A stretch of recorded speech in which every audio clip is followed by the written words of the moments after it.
lights are off. Flying through the hallway like a disco moth. Hitching to the couch, then I loop through the fan. My tiny whoops grooving like a funky jam. I dip through the doorway, spin by the cat, bounce off the toaster, yeah, I meant to do that. Neighbors knocking, saying, what's that sound? It's my brush motor soul train getting down.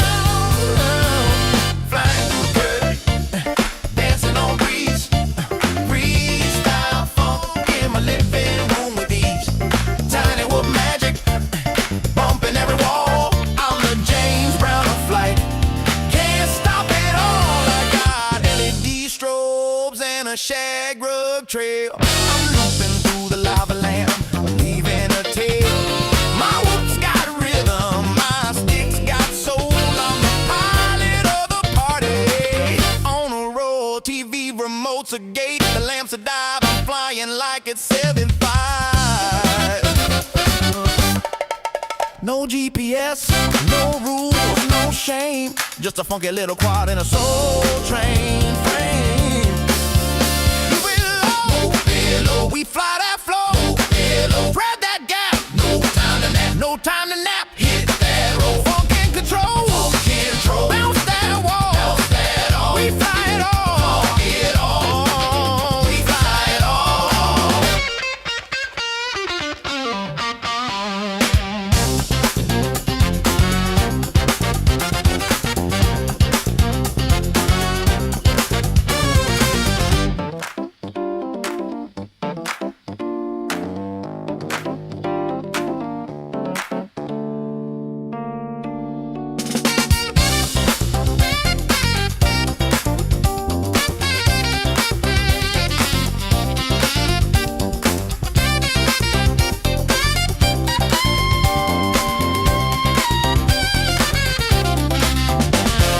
Tiny whoop love, funky and free. We fly indoors, we fly with glee. Whoop it, loop it, groove it, move it, bounce it, flip it, funk it, rip it, fly that soul, don't lose control. Tiny whoop love gonna make you whole. I thread the needle through the vinyl stacks, bounce off the mirror ball, never looking back. My quad's got soul, it's got style, it's got sass. It dips through the incense like a blast from the past.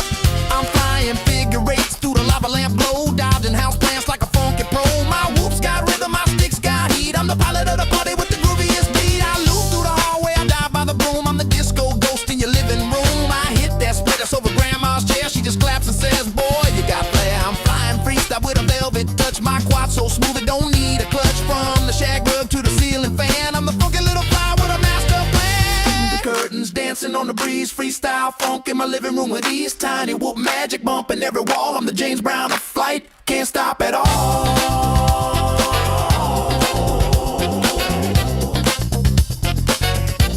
Can't stop at all.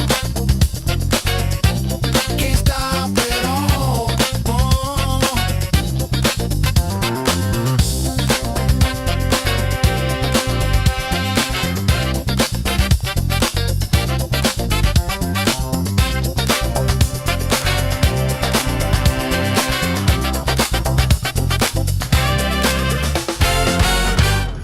Greetings, cretins. My name's Aaron Ciotti, and I'm running on about 2 hours of sleep in the last 24 hours. So good luck. I forgot to do this. There we go. You were just watching me try to continue to break my frame here. This is a 3-inch build, Squished X, removable arm. I hope to get this frame out at some point this year. Old school RCX 1304 5000 kV motors on a 4S 550 mAh battery. 3-inch propellers. These are the Gemfan 3016s. I have... These motors are so old that I don't care if I destroy them. And I have a ton of these propellers too. I also have a bunch more of these motors. So, yeah, this is the one that I've been just slamming into stuff. I'm trying. I'm not trying. Like, I'm not just blasting it into things. Like, I'm not just ramming it into stuff. I'm just flying it way beyond my limits and then letting the crashes sort of happen. I think that's a much better sort of representation of the crashes that you're going to get in the real world, right? Like, we don't purposefully go out and just clatter these things into metal poles. Sometimes it feels like we do, but and sometimes that has happened, right? Like, I slammed into the mailbox like face first. So, like, every once in a while, sure. But a lot of those other, like, dinky crashes when I'm trying to, like, let it float upside down, you know, those are the ones that I want to get those, like, real-life crashes into this thing to see how it does. And so, yeah, that's what's going on with this. That's what you were just watching. That's if it looked like I crash a lot with tiny whoops and here in the basement, because you can typically crash like a whoop built for durability literally hundreds of times before anything blows up. When I fly outside, I typically don't crash nearly as much. And so, yeah, if it seemed like I was crashing a lot outside, that's why. I you know, trying to get some abuse into this thing so that I'm trying to break it. I'm trying to break it and see where it breaks. And then decide if it needs to be beefed up in whatever spot that is. And I'm trying to do that in as realistic of a setting as possible. The first time I put it through hell, I did it over across the street at the church, at their jungle gym. I'm going to be doing that again. Next time I go out and beat the shit out of it, it's going to be at that jungle gym again, because you know, the concrete, like, I don't want to crash it into people's cars that are parked in the street, obviously. Trees don't really break 3-inch rigs. Trees can break 5-inch rigs, but usually 3-inch rigs will just bounce off or get stuck. And so there's just not enough to slam it into. This is the weirdest thing I've ever said out loud, but out in front of the house. So, yeah, the rest of the explosions are going to be done at the jungle gym. So, yeah. But it's held up hysterically well. The front arms are getting annihilated, which is what I want. I want to see how much punishment they'll take. Everything else is like looks new. It's kind of insane. I'm only about 10 batteries into abusing it, but like I'm specifically crashing it at full throttle over and over and over again.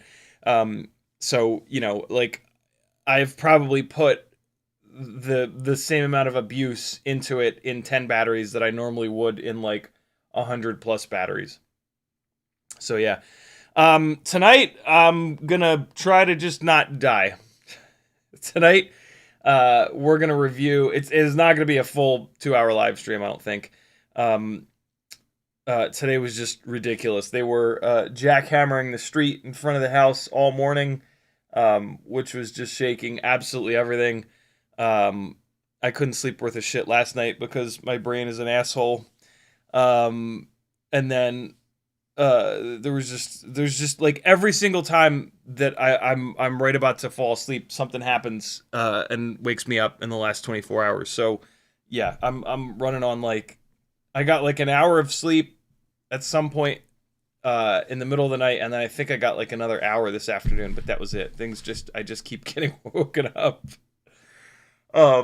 So yeah, I picked a nice easy stream topic, which is all of the 2-inch props. I have for the last 10 years, literally for the last 10 years, when a micro prop comes out, I buy it.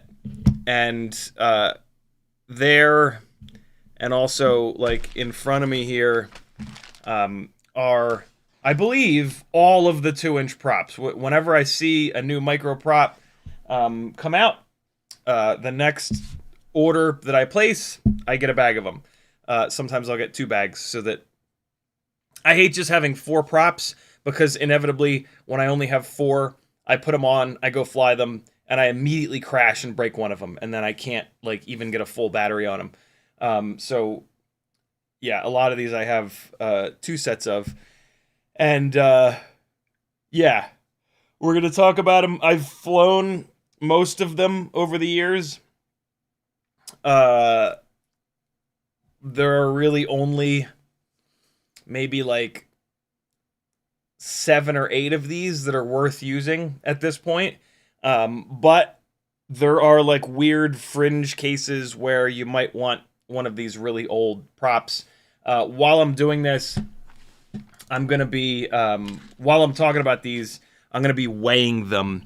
And I'm going to put all of the prop weights up onto the, into the FPV weights Google Docs spreadsheet that all of you wonderful patrons that support me on this insane adventure of doing FPV as a full-time job have access to over on the Patreon page. It's under Tech Talk. When I'm done weighing all these, I am gonna put up a new Patreon post with a link to it. So you'll, matter of fact, I'll just do that now. And then it'll just fill up as I add stuff to it. Where's the share button? There it is. Copy link. All right, so create and then post. And we're going to go FPV weights spreadsheet. And the tag that I'm going to use is Tech Talk. I think I also have a tag weights. I do. I've tagged, oh my God. I've tagged 12 Patreon posts with the tag weights. That's pretty fun. Here's the link to it, and then if I click here, I can embed the URL, and there we go. And then, cool. All right, so there it is. FPV weights spreadsheet. Publish. There you go. That way I don't forget to do it. So yeah, if anybody wants to follow along, there is a ton of propellers in there already. There are tons of 3-inch, 3.5-inch, 4-inch, and 5-inch propellers in here. There are, it looks like, ooh, the columns got a little bit off here though. I gotta figure that out. It looks like there are like 95 different propellers in here already. At some point, I'm going to continue to fill this up with motor weights, frame weights, other electronics, batteries, but propeller weights are kind of the most important thing. Yeah, how did these columns get? I see how the columns got off. Well, I don't see how the columns got off. I have to if you're looking, it looks like the columns got off down in the 4 and 5-inch props. I will fix that. It looks okay. No, this is easy. This is easy. These all just need to come up. This is obvious. That's a 7-inch prop. That's obviously that. So we're gonna go here, and then I'm gonna go there. Okay. So it looks like the 5-inch props are fixed, but there's one 3.5-inch prop that doesn't have a weight, so they're not off. It's fine. These are per propeller. What I do is I weigh 4 or 6 or 8, depending on how light the props are, and then I divide it out.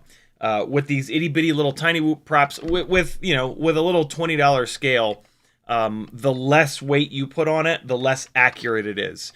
And so with these little tiny whoop props, I'll weigh like at least 4, sometimes 6 or 8 of them, and then divide that out to get a little bit better of a weight. Because like if I ask this thing to weigh a propeller that's 0.3 grams, and then the next propeller is 0.275 grams, it's just going to say 0.3. And, we want to be a little bit more accurate. So that's sort of the plan. While I'm weighing them, I'm going to tell you about them because, like I said, I've flown all of these. Some of them are really old. Some of these propellers are legitimately over 10 years old. These are Rakonheli 2035 5-blade propellers. These were notorious for not being balanced at all. I don't even think I have a set of these outside of the packaging. And so I'm tempted to not... I'm going to open one set of these. I'm not going to open both, though, because it's kind of cool to have a set of these old-ass Rakonhelis still in the bag. But yeah, I am going to open one of these 2 bags. The rest of them are already open. And yeah, like I said, a lot of these propellers are so old that they just don't make sense to run anymore. One of the biggest problems that I used to have with micros was that the propellers were out of balance right out of the bag. It's the smaller a propeller gets, the harder it is to balance, and the more important it is to balance it because the RPMs are so much higher. And so yeah, a lot of these really, really old propellers, even if you could find them for sale somewhere, you wouldn't want to run them. We have 5 or 6 or 7 or 8 different 2-inch props nowadays that are really, really good. And there's kind of no reason not to run those. But there are a couple older props that are actually really good too. There's these Lumenier bow tie biblade propellers that are actually really good. The only problem with them is they're 2.2 inches. So there aren't a lot of builds that you can run them on. But if you have like a 2-inch open prop build that has a little bit of extra room built in, a lot of times they do, you could run those props. If you can find them, if you can get your hands on the damn things, which is one of the problems with these 10-year-old props, right? Like you might be able to find them, but a lot of times you can't. Look at that, man. Putting holograms on their packaging and shit. Damn! See if you can scan that QR code. See where that QR code goes. Rakonheli, bro! Look at that. Who remembers this prop? I certainly do. So that's the plan for tonight. Chill live stream. Ask any questions that you've got. I'm just trying to survive. Sorry, I really like for Whoop Wednesday to be a really good live stream, but like sometimes I just don't have it, man. 4 live streams a week is a lot. And I try my best, but sometimes it's a little bit of an uphill battle, especially when you've got a brain that's kind of a piece of shit. And doesn't tell you when it's going to be a piece of shit. But hey, I know plenty of you struggle right along with me with mental illness stuff. And so, yeah, it's not just you.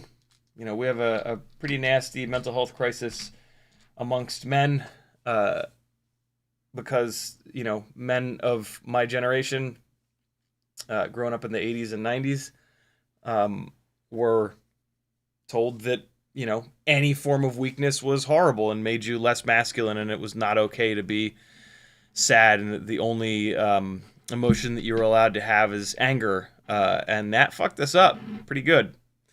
And you know, I've done a lot of work to fight through that and talk back to that deeply ingrained part of my brain, but it's always there, you know, like, and like, you know, stacking mental illness on top of that is a pretty shitty combination. So yeah, I don't know. One of the really amazing things with this current generation that I've seen in the 18 and 15-year-olds upstairs is that there's been like major progress there. Like it's the definition of masculinity is much more realistic now. One of the best definitions that I heard recently, actually, on Steve from Blue's Clues podcast. I forget his last name, but the podcast is called Alive. Really cool definition is of a current definition of masculinity is that, like, you give more than you receive. You give more to your tribe, to your family, to your partner, to whatever, than you receive. You know, it's not being an asshole. It's not objectifying women. It's not treating other people like shit, right? Which unfortunately is what a lot of people seem to think it means. It's, yeah, being a provider, and I think that's great. It's an interesting. I didn't expect that at all. The guest that he had on, they talked about it. It was a great podcast. in general, but that specific one was really, really good. And so yeah, interesting kind of stuff. I don't know.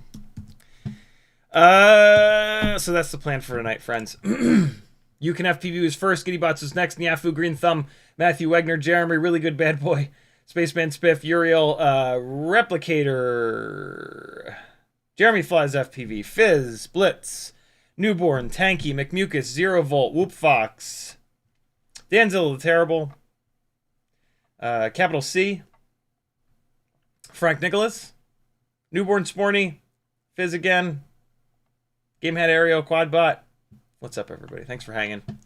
Again, this will be a little bit of a shorter live stream. I'm just like brain dead when I don't work well like this. Like when I'm tired like this, I cannot recall stuff. So why not do a live stream where you have to recall the flight experience you had with propellers from 10 years ago? Most of the ones from 10 years ago, though, you won't be able to get anyway. Uriel says, yeah, Uriel, I apologize, man. I'm over 200 new emails deep. I will get to it, I promise. It's been rough. The End of the Circle says, hello, friends. Blitz says, Sloss Run Derby in Birmingham, April 2nd to 5th. Be there. Yeah, I'm going to try to get there for one of those days for sure. I almost certainly can't do the whole thing, but I'm going to try to get up early one of those days, go down there and break some stuff. Danzilla says, what was the name of the vinyl pressing place you worked at in New Jersey? I just saw a mini doc about vinyl, interviewed New Jersey guy, maybe New Jersey guy, maybe you know. So I worked for disc makers, and they pressed vinyl in the very early days. By the time I started working there in my mid-20s, so that's the mid-2000s, I guess that would be. They weren't pressing vinyl anymore. They weren't even doing cassettes anymore. They were only doing singles now.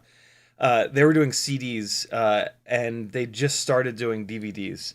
But yeah, Disc Makers was the biggest independent CD and DVD manufacturer in the country. We worked with mainly like smaller and indie artists. We would typically not do runs of more than 100,000. Those would be better off done by Sony or any of the other like full. I mean, the artists that we worked with didn't have the budget or fan base to sell 100,000+.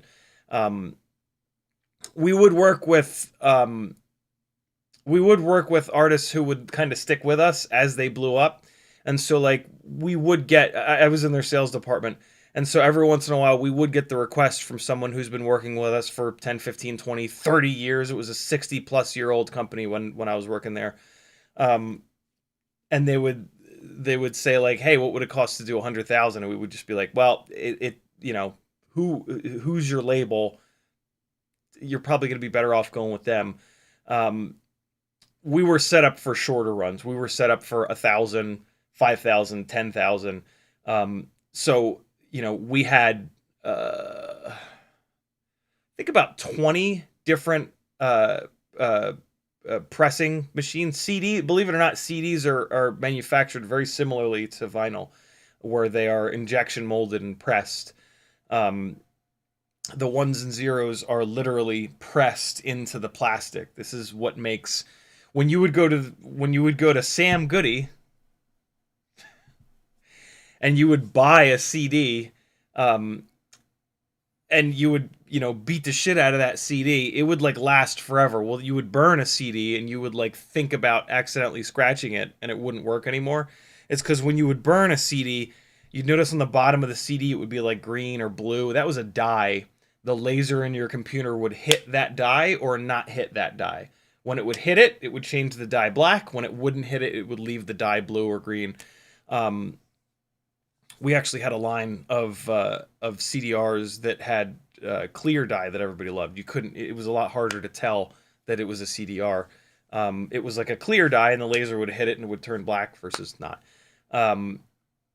And so, yeah, when they were being read, the laser would hit the black spot and it would slow down a little bit. And that would read as a 1 or as a 0 or a 1, which was not as reliable as the laser beam having to literally travel a little bit farther when there was a pressed in indentation for the 0 or for the 1 versus not pressed in. And so, yeah, we had like 20 or so. They were called replicators. And they would press CDs all day, every day. So, like, for us to do a run of 100,000, we would have to not do any other client's work. And we would have to turn every single machine that we had on to do the same thing for days on end. And that would, like, delay all the other jobs in the queue. And there would always be hundreds of jobs in the queue. So, yeah, we did mainly, like, short runs. Great company to work for. It was family owned for over 60 years. Unfortunately, towards the end of my time there, I was there for 8 years, I think. My last 2 years there, the owner of the company, Morris Ballin, was very old, and he was kind of done. And unfortunately, none of his kids wanted to take the business over, and so they sold the company, and it became publicly traded. And then it really all went to hell. They brought in a whole bunch of management that didn't care about us and just cared about making money for their shareholders. And they started treating us way different, and it just fell apart.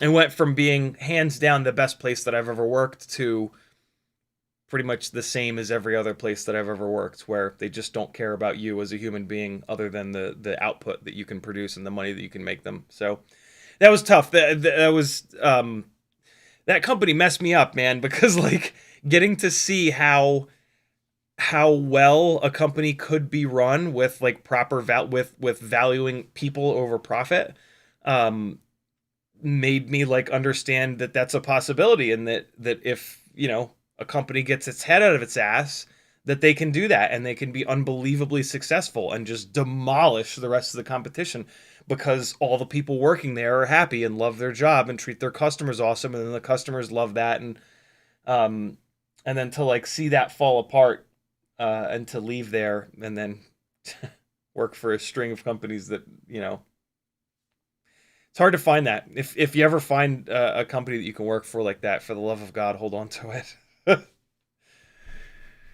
But yeah, disc makers, man. Uriel says, prop recommendation by motor builders. What's that mean? I'm not a motor builder. Blitz says, oh no, we got that. Gamehead Aerial says, yes, it's Wednesday and I'm here and I'm not stupid late. What's your specific triblade choice for Baby Turtle 2-inch 2S 1102 11,000 and biblade for 1102 13,000? Asking for a friend. Gemfan 2023S and 2015.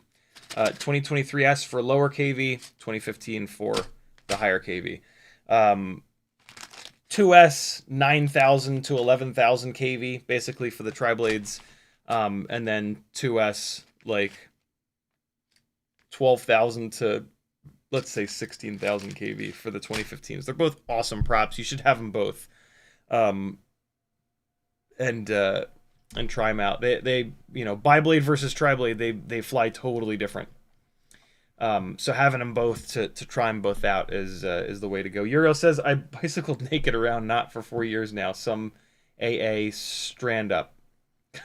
Fizz says, been playing with some more music stuff. Do you want to do a new opening song? To be honest, dude, I love the opening song, and people still leave comments that they love it. So I'm totally happy with the intro and outro songs. Thank you, man. They're just hysterical. Sporty says, time for bed anyway. Have a good night. In response to me saying it's going to be a shitty live stream. I'll have gotten some sleep by Friday. Friday stream will be better. Escal says, I wanted to ask Ciotti, how do the Tattoo 1S compare to the Lava V2s?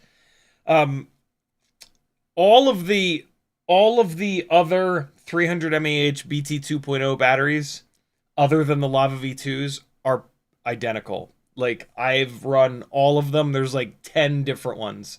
And I've never seen a difference. The Lava V2s are the first time that a 1S battery has legitimately performed better. So the tattoos, the Weebleeds, the Nubidrone Nitronectar Golds, the Quad Gas, the old school orange lavas, the V1 lavas, the oh shit. There's a couple more. They're all the same. They all look the same. They're all in the exact same black pouch. The plastic piece looks identical on all of them. I'm not convinced that they're all not made in the exact same spot and then different stickers get put on them. The Lava V2s, they are obviously different. Like, so many people have tested them now, and everybody is seeing and feeling a difference. So yeah, if you're gonna buy 1S BT 2.0 batteries at this point, you should get the Lava V2s. They're not that much better. Like, if you're doing an order on Pyrodrone and they don't have the Lava V2s, but they have the tattoos, and you just need, 5 more 1S batteries real quick, just get the tattoos. It's fine. The Lava V2s are not like night and day.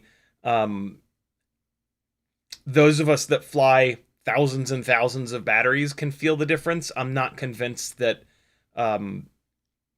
80% of Tiny Whoop pilots would be able to feel the difference. They're not that much better. But if you're ordering on a store that has the Lava V2s, or if you're going to order something and there's 2 stores that have it, and one of those stores has Lava V2s, order from the store that has, you know what I'm saying? Like, if possible, get them. But like, don't get rid of your current batteries to upgrade, thinking that it's unless like you're a top tier racer, but you already know that if you're a top tier racer. For freestyle, like, yeah, wait until your batteries are shot and then get them. But they are better. They are definitely better. Which is cool. That's great to have some legitimate battery improvements, because those are the batteries are one of the things that's holding us back the most with Tiny Whoops.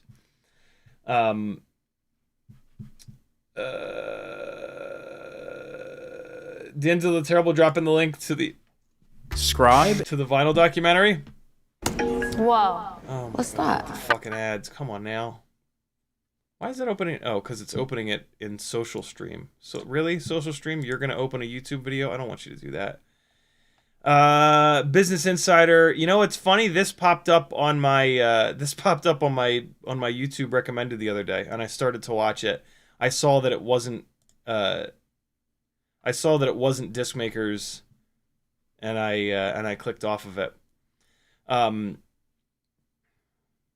Yeah, I don't know how it worked. I don't know if Disc Makers had, so vinyl pressing, from what I remember being told from the OG guys, vinyl pressing was kind of dirty business. There were getting vinyl hot makes like fumes and shit like that.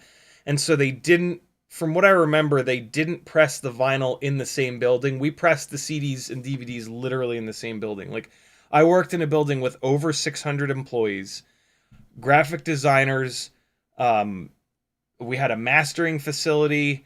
So there were mastering engineers, like chemical scientists that would work with the to make the stampers. It was crazy, man. Like, we had everything under one roof, which was really cool. When they were doing vinyl, they didn't press the vinyl in the same building as everybody else. And so I'll bet you wherever they were pressing that vinyl, I bet you that's who they interviewed there. I bet you they can't, because we stopped, like I said, the whole time that I worked there, we didn't sell vinyl. We would send, what was the name of the company? UR Pressing, United Record Pressing.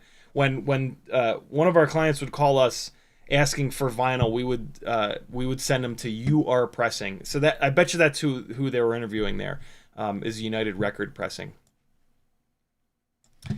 Vinyl is today, right now, vinyl is the most popular form of physical media. kind of wild. I mean, that's more of the fact that physical media is dead. Like that's a sign of how dead physical media really is. But it's kind of cool, and the physical media is making a comeback, which is really cool. People are listening to CDs again.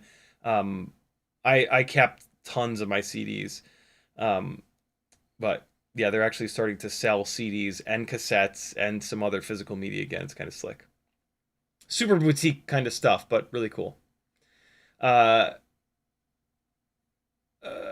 Ethan says, haven't been here for a while. Glad to see you're still at it. Thanks for coming back, brother. Gamehead Ariel says, for the turtles, we're going to use 13,000 kV 1102s and have tunes for both bi and triblades with a motor limit on tri. Very cool.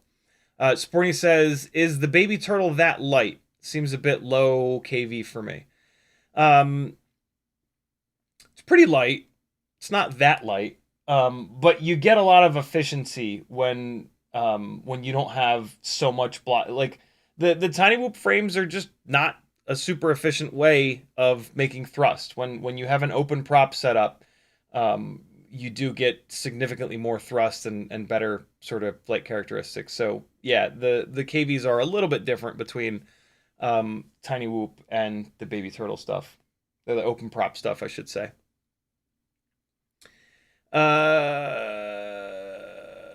Include a set of both. Yeah, that's a good idea.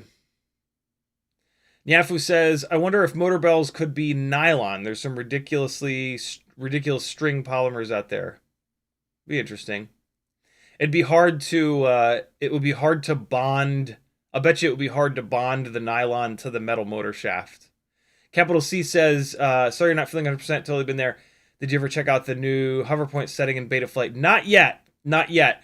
I was planning on it with the crazy G473 build because this forced me to use the new 2025 version of Betaflight that has it in there. But then on Monday's live stream, this thing blew up. I talked to Jason from Happy Model, and it's looking like he's going to send me a replacement crazy G473. So yeah, that was sad. I was looking forward to trying that out on there, but we'll have to wait a little bit. I did confirm though, because I did take like 30 seconds to look at it. I did confirm that the midpoint on the throttle S curve that you build with Throttle Expo, the midpoint moves up and down on there, and then the hover point moves left and right. We talked about that a week or two ago, that I assumed that that's how it was going to work.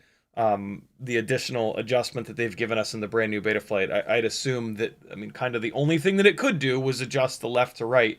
And so I did kind of confirm that, which is cool. But I haven't had time to really go in there and like dive deep into it to mess around with it anymore. But we absolutely will. Fizz, no, we got that. Jimmy the Cow says, where's the Teddy Spaghetti song at? It's at the end of the live streams. Denzel the Triple says, play this Teddy Spaghetti song. Gotta wait till the end, man. Gamehead says, flight time difference for Lava 2 was super noticeable for me. I'm seeing nearly a minute longer on 320 versus Tattoo 300. I'm going to assume that those are older Tattoo 300s, because when I did the live stream with the testing, there was nowhere near that big of a difference, but I was testing brand new Newbie Drone Nitro Nectar Gold, brand new Weebleed versus brand new Tattoo V3s. Veritas Weasel, you got to put an @ in front of CiottiFPV now because YouTube continues to make things worse instead of better. I'm glad I happened to see it though. He says, how you been? How's Teddy and family? Everybody's good. This year is a living nightmare, but we're doing our best. I'm completely exhausted today because they were putting in new manhole covers in the street all morning. So they were jackhammering and it was shaking the entire earth. But I'll be okay. GameHat says, I looked into bullet connectors to try for tiny whoop motors, but the smallest ones I can find are 2mm diameter, like 1.5 centimeters long. Maybe on a 2-inch whoop. Yeah, it's way too big and heavy, right? That's the other thing that's going to kill that idea is the weight. Sadis86 says, have you tried the stable at 22 yet? Not quite. I was looking. I need 99% isopropyl alcohol, and I was trying to get it locally, and I was having a hard time finding somewhere that had it locally. I'd mentioned this on the last live stream, and Frank Nicholas was like, "Yo, I bought 10 bottles of that, of 99% ISO. I'll send you one." I was like, "Wow, okay, cool." So when that shows up, I'll get it diluted down. And then I think I realized what I'm going to do to apply it to the motor pins. I think we're just going to use a pin. Like when you have a liquid and you take like a tiny little pin head and you put it into the liquid, when you pick the little pin head up, like a safety pin or like a needle or like whatever, it has a little bit of the liquid on it. And I think that's going to be exactly the right amount to just sit there and really carefully put on the little motor pins. So yeah, I think that's going to be easy. I am going to buy itty bitty. I got to find little tiny bottles though, because once I have it diluted down, I don't need, it cost me $50 for this little thing of it, but I'm only ever going to use like 2 droplets of it because you need to use so little of it. So I want to get a whole bunch of tiny little bottles and put like 2 or 3 drops per bottle, and then I can sell them on my Etsy store. So that you guys don't have to spend $50 on it and then have enough of it for the rest of your life and you're never going to use it ever. So yeah, we're going to get there.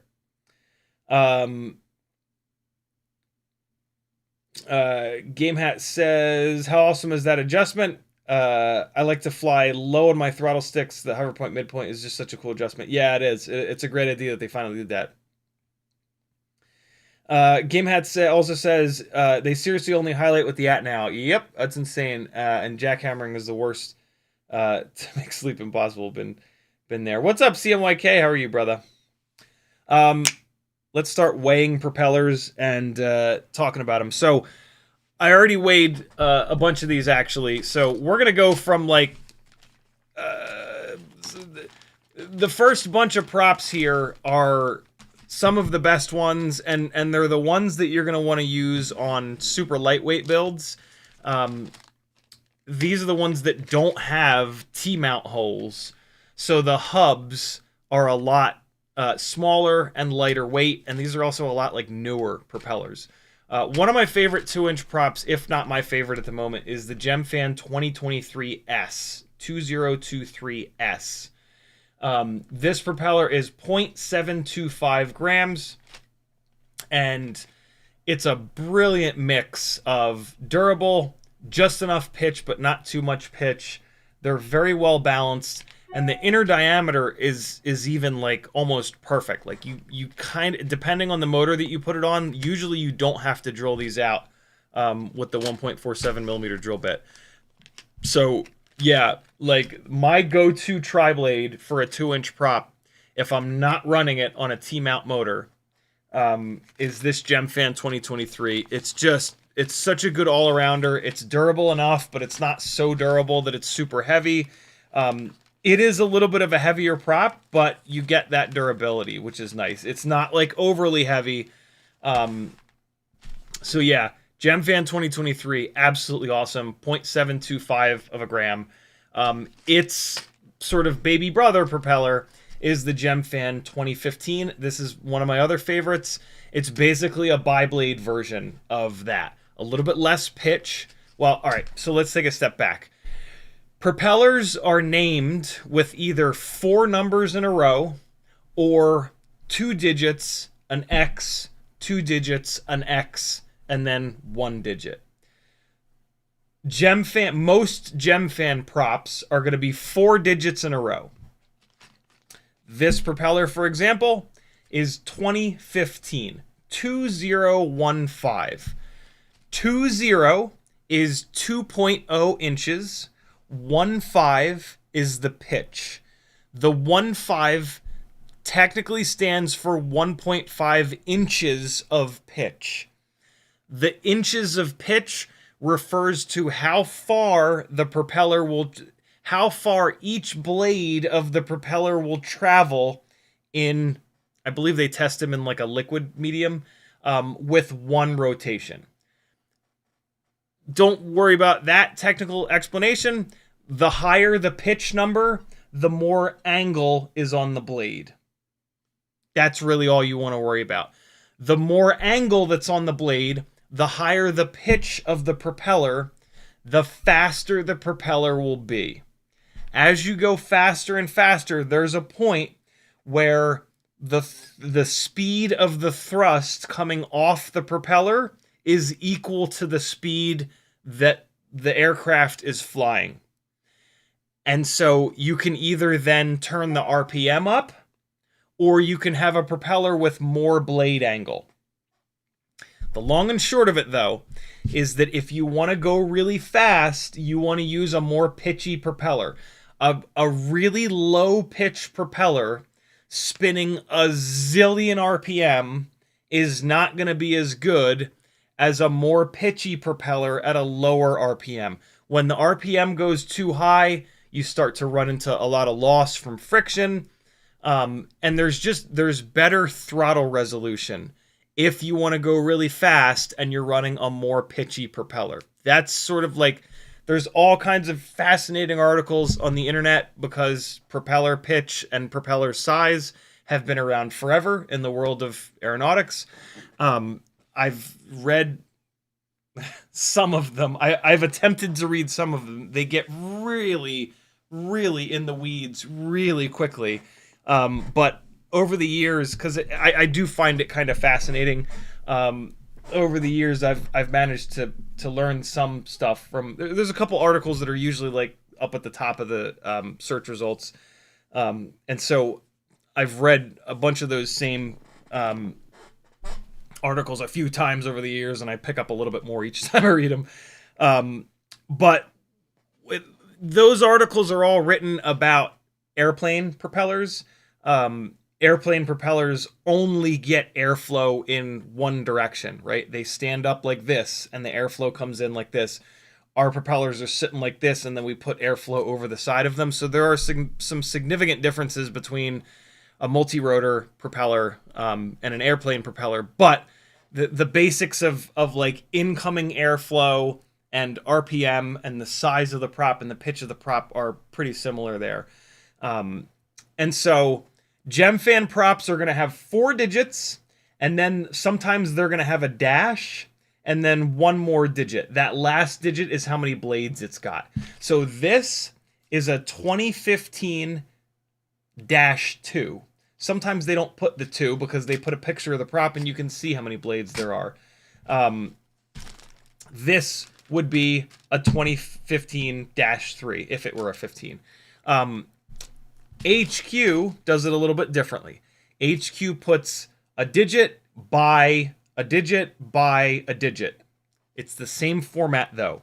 It's the length, X the pitch, X the number of blades. So this propeller right here is a 2 for 2 inches by 1.5 for 1.5 inches of pitch by, well, they didn't put the last one, but it would be by 2. So this is a 2 by 1.5 by 2. This is a 2 by 0.9 by 2. 0.9 pitch, 1.5 pitch. More blade angle, less blade angle.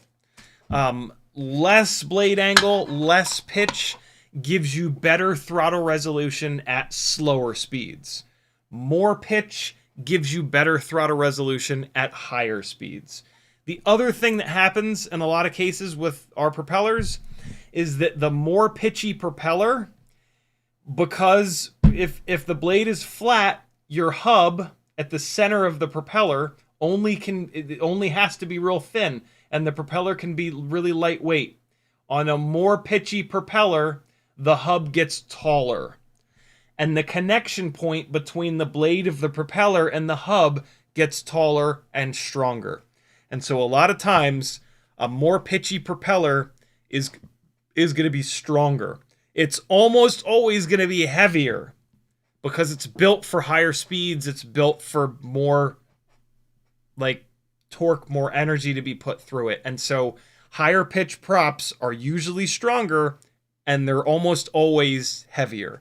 So when you see like a really low pitch propeller, a lot of times that's going to be really light. We love that for freestyle. We get great throttle response, great response time, and great throttle resolution as well. One of the reasons that we get great throttle resolution is because they don't make as much power, right? More blade angle will make more thrust, faster thrust, which is more thrust. And so the more pitchy the prop, in your throttle throw, you literally have less throttle resolution.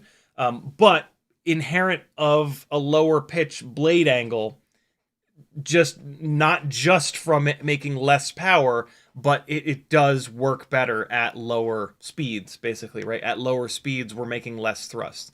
And so there you go. Gemfan 2015, another brilliant prop. Same exact hub as the 2023. It's the same prop as the 2023, but a biblade with less blade angle. 2015-2. This propeller is 0.575 grams. So 0.725 grams for the 2023, 0.575 for the 2015.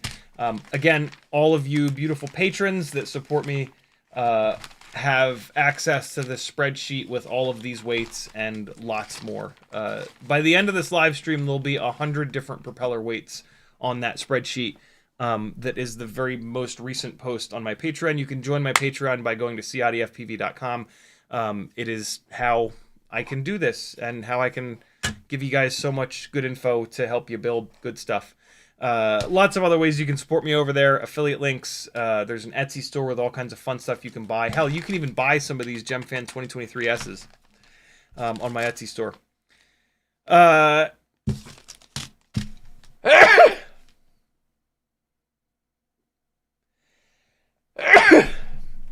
Hang on.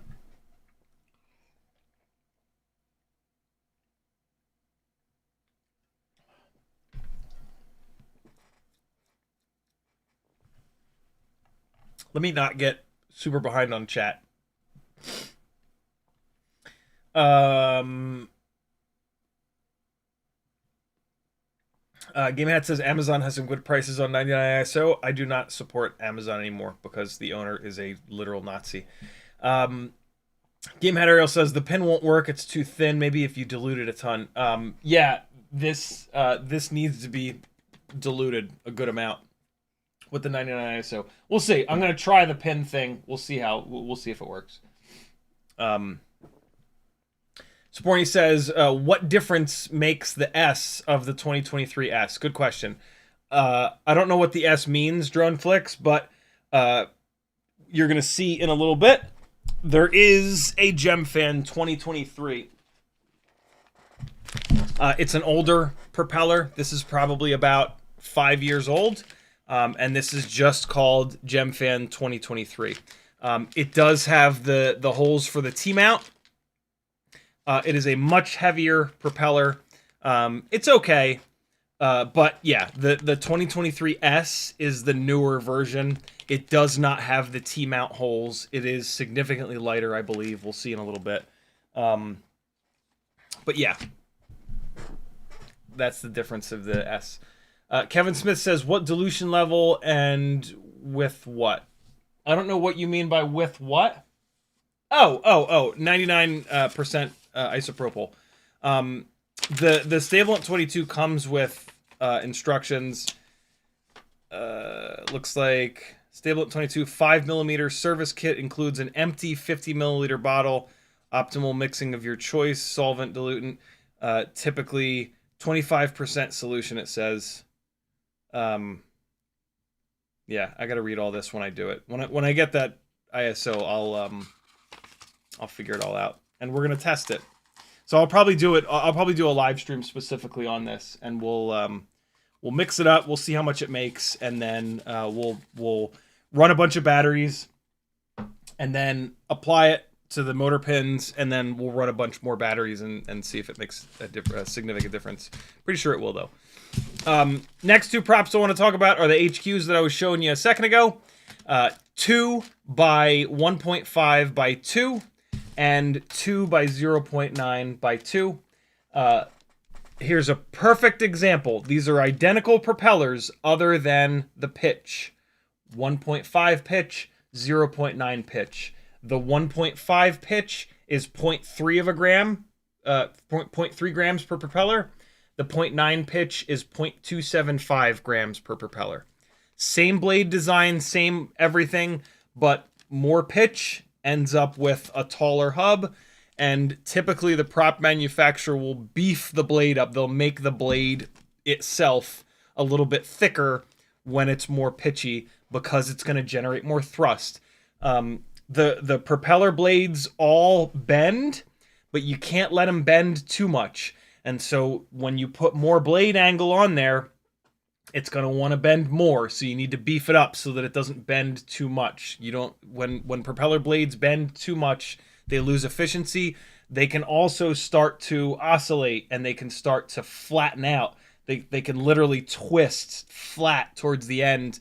If you've ever put like a really low pitch, really lightweight propeller on a really powerful or high KV motor, when you go full throttle, you'll get like a really weird sound. That's the propeller blade flattening out. It starts to twist at the end, and then it just starts to like wobble and vibrate, and it'll give you this like weird honking sound, is how we all used to describe it. There has not been a propeller that has done that in a long time. That was something 5 or 6 years ago that would happen like all the time. But most the prop manufacturers have gotten really good at making propellers. And so yeah, I haven't heard a propeller honk in a long time.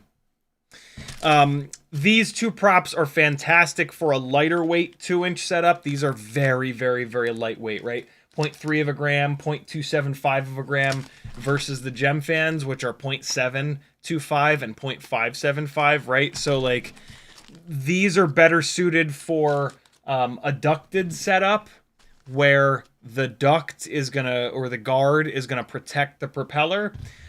Using these on an open prop like Baby Turtle build, for example, pretty much every crash you're gonna wreck one of these propellers and have to swap them out constantly. The Gemfan 2023Ss and 2015s are used by damn near everybody that I've seen on the open prop, 2-inch setups. So they're best for that. Here's a bit of an oddball here. This is a HQ manufactured propeller for iFlight. This is called the Defender 20. It's a 2020 by 3, 2020-3. A good example of the fact that HQ and Gemfan will sometimes randomly use each other's naming convention. The 2020-3 is more of like a Gemfan naming convention, but this is an HQ propeller. Yeah, these are kind of cool. They're hard to find. They were made by HQ for iFlight, so like, I think you can only really get them from iFlight. They're a triblade. They're very well balanced. They're pretty lightweight though. They are 0.6 of a gram. They're what I should say is the blade is lightweight. The propeller itself is not lightweight, mainly because of the hub.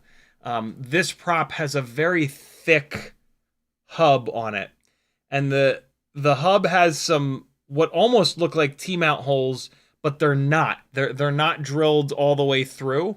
They're just like indented in this weird way, and like on the bottom of the prop there are these weird little nubs. So like this prop, you might not be able to use it on a non T-mount motor. It's kind of weird. Like they put these weird indentations here.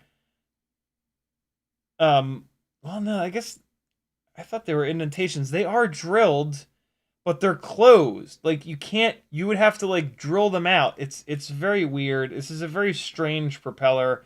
But if you're using a motor with T-mount holes, these little nubs on the bottom will lock into the T-mount holes.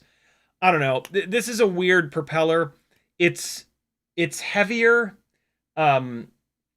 It's heavier than the Gemfan 2015. It's not quite as heavy as the 2023S, but then the blades are like really, really thin.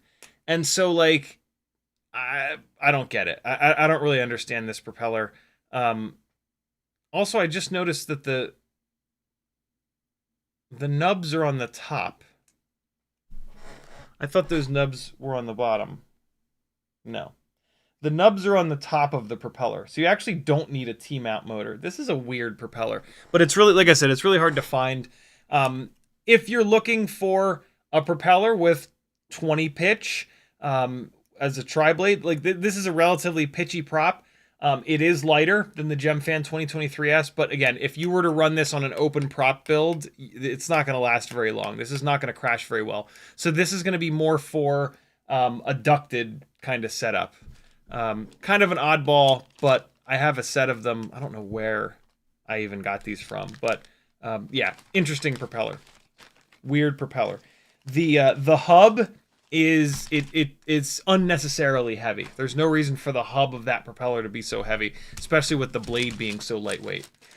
So those are the main super lightweight props that you're gonna run with motors like 1102, 1103, 1002, 1003, motors that don't have T-mount holes. None of these props, I keep them in a separate bag actually. None of these props have T-mount holes. You can run these on a 1.5 millimeter motor shaft T-mount motor, but when you do that, a lot of times those motors are bigger and heavier, and you're typically putting them on a bigger and heavier build. And when you do that, when you don't run those T-mount screws, you break those motor shafts off pretty easily.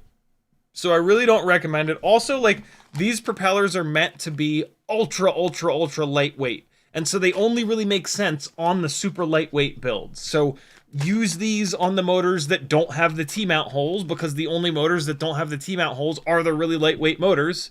And then if you're running a motor with T-mount holes, sure. The only two props in here that I would really run would be like the Gemfan 2023Ss and the 2015s.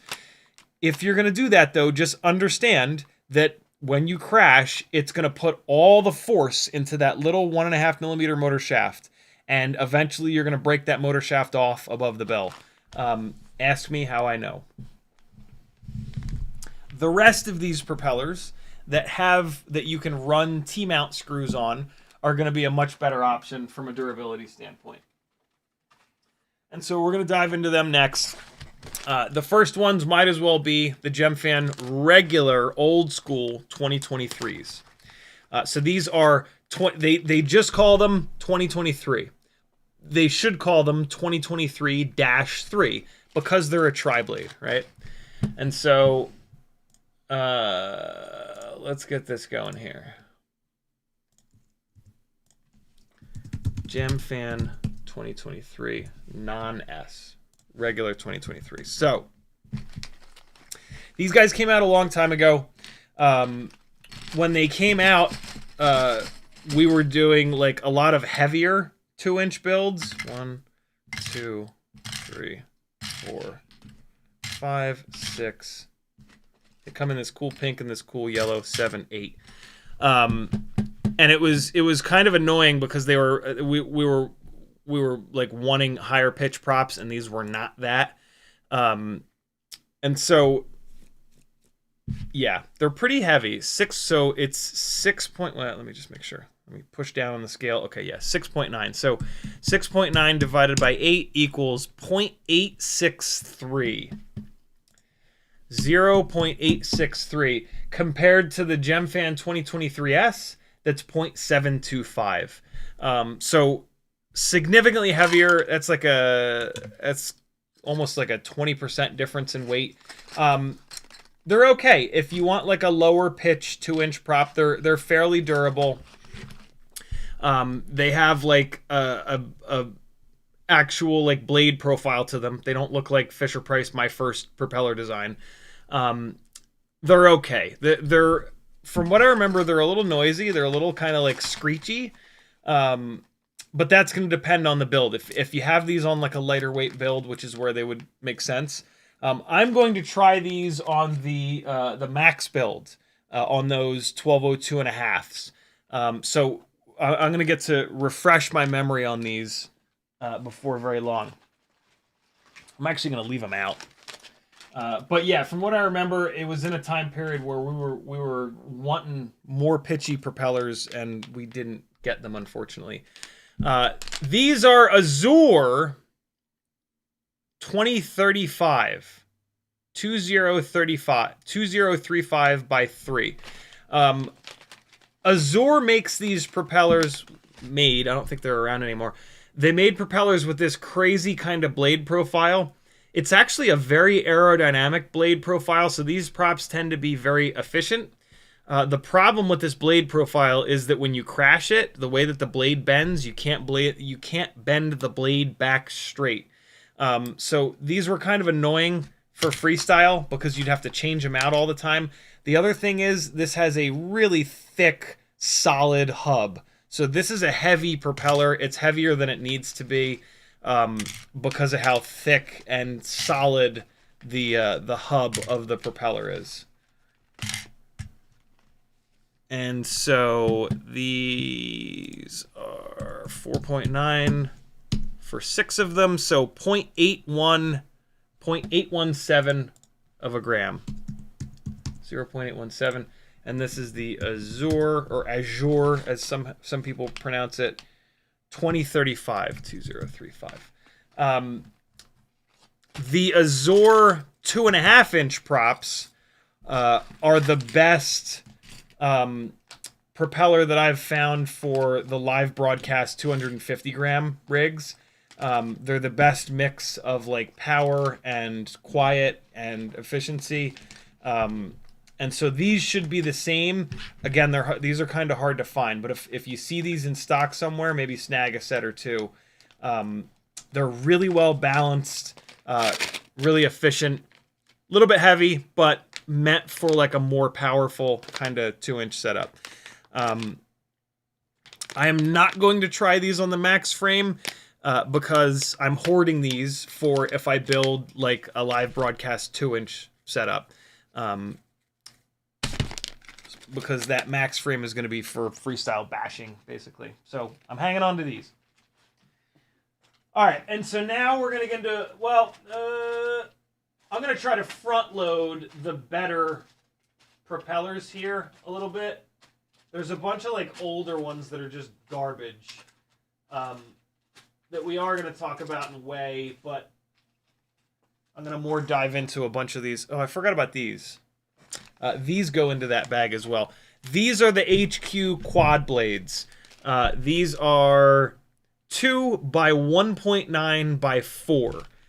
They're very heavy because they've got 4 blades. They've also make a shitload of power because they have 4 blades. And so if you're doing like a 2-inch lifter build where you just need grunt, these are going to be great. Not really much of a freestyle prop. They're going to be very slow because they're 4-blade.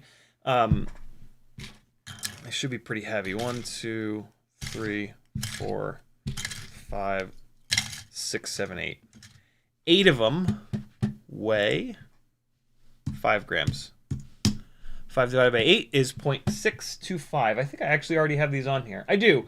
HQ, oh, they're actually called D2 by 1.9 by 4.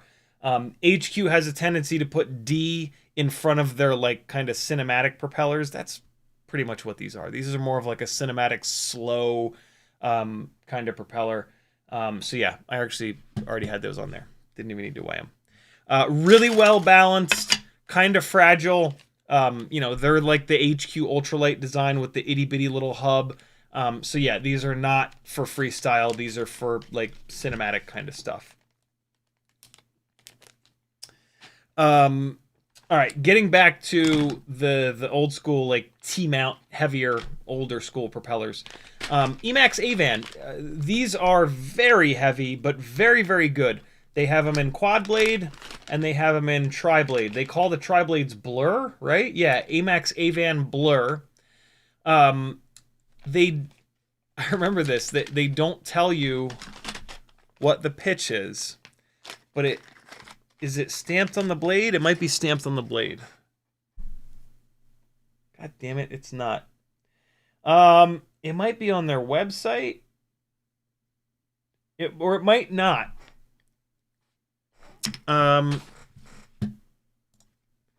EMax Avan Blur prop. eBay's not going to help. Please still be on the EMax website. Oh my god, they still sell them. Good for you, EMax. Hey, 1.9 pitch.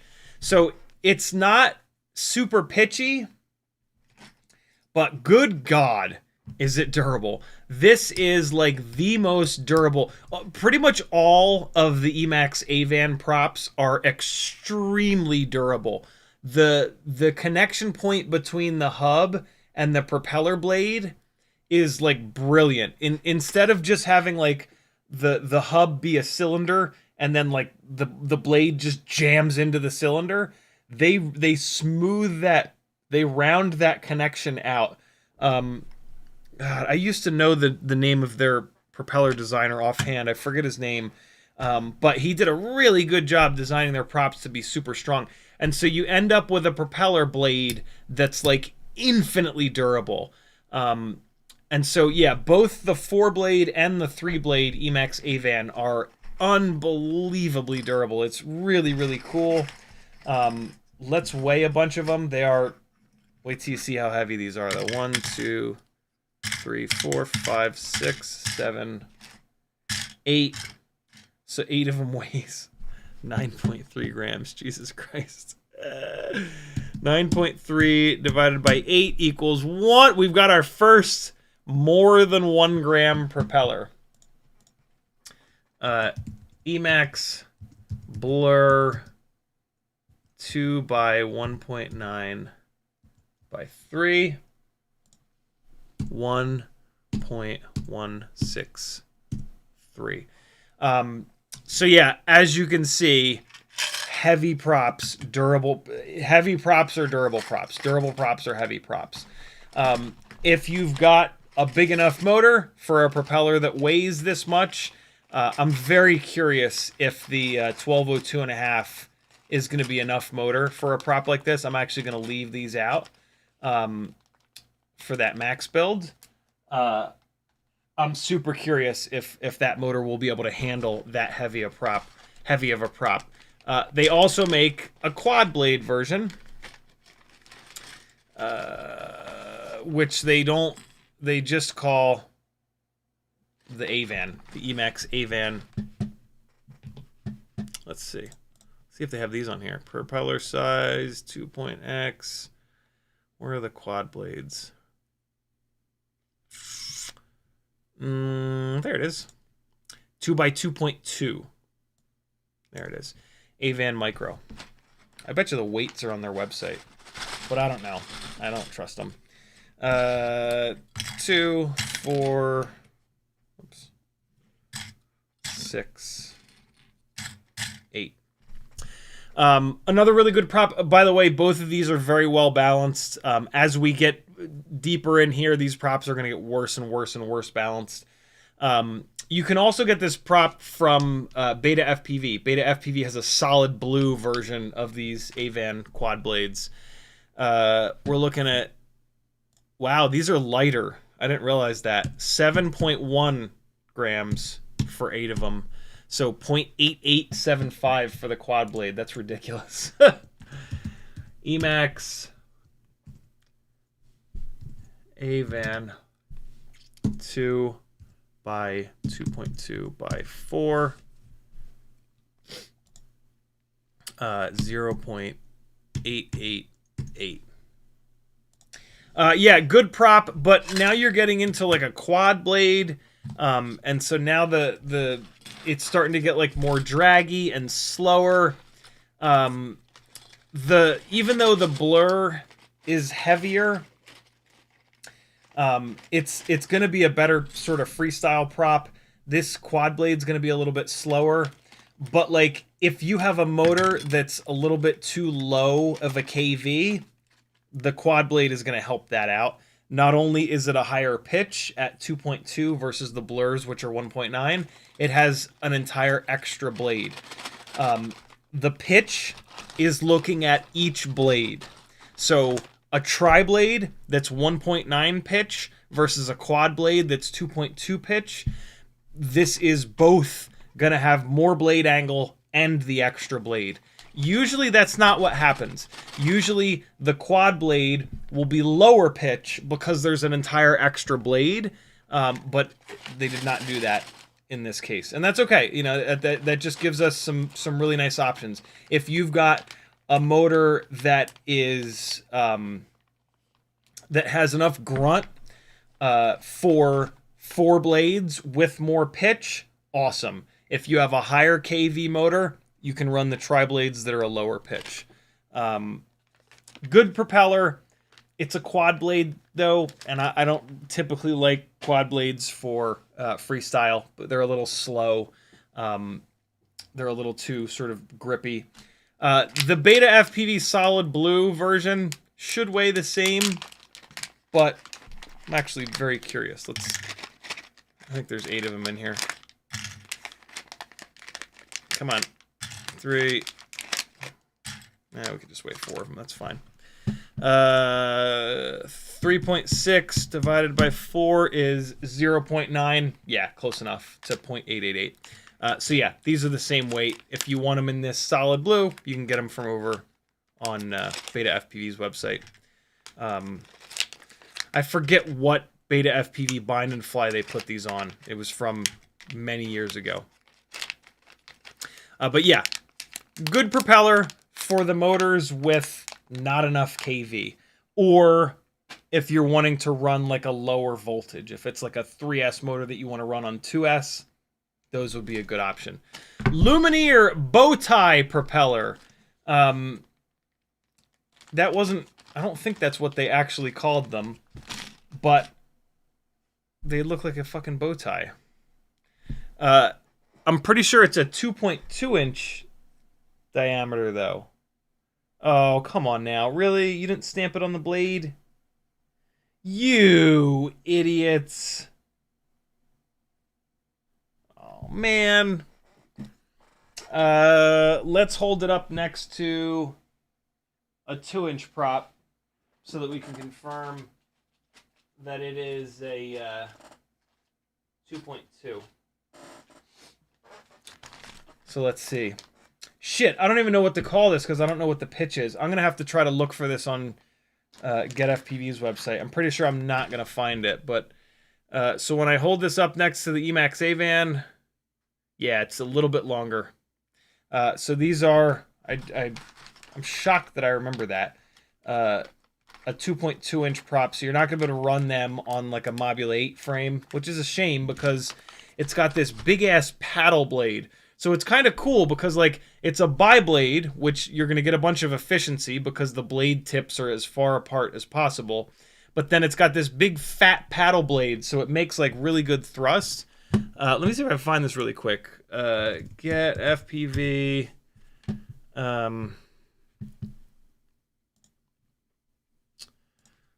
What if I just... Maybe they did call it bow tie. Oh, come on. With the fucking pop-up windows. No, they did not. What if I search for 2.2 inch?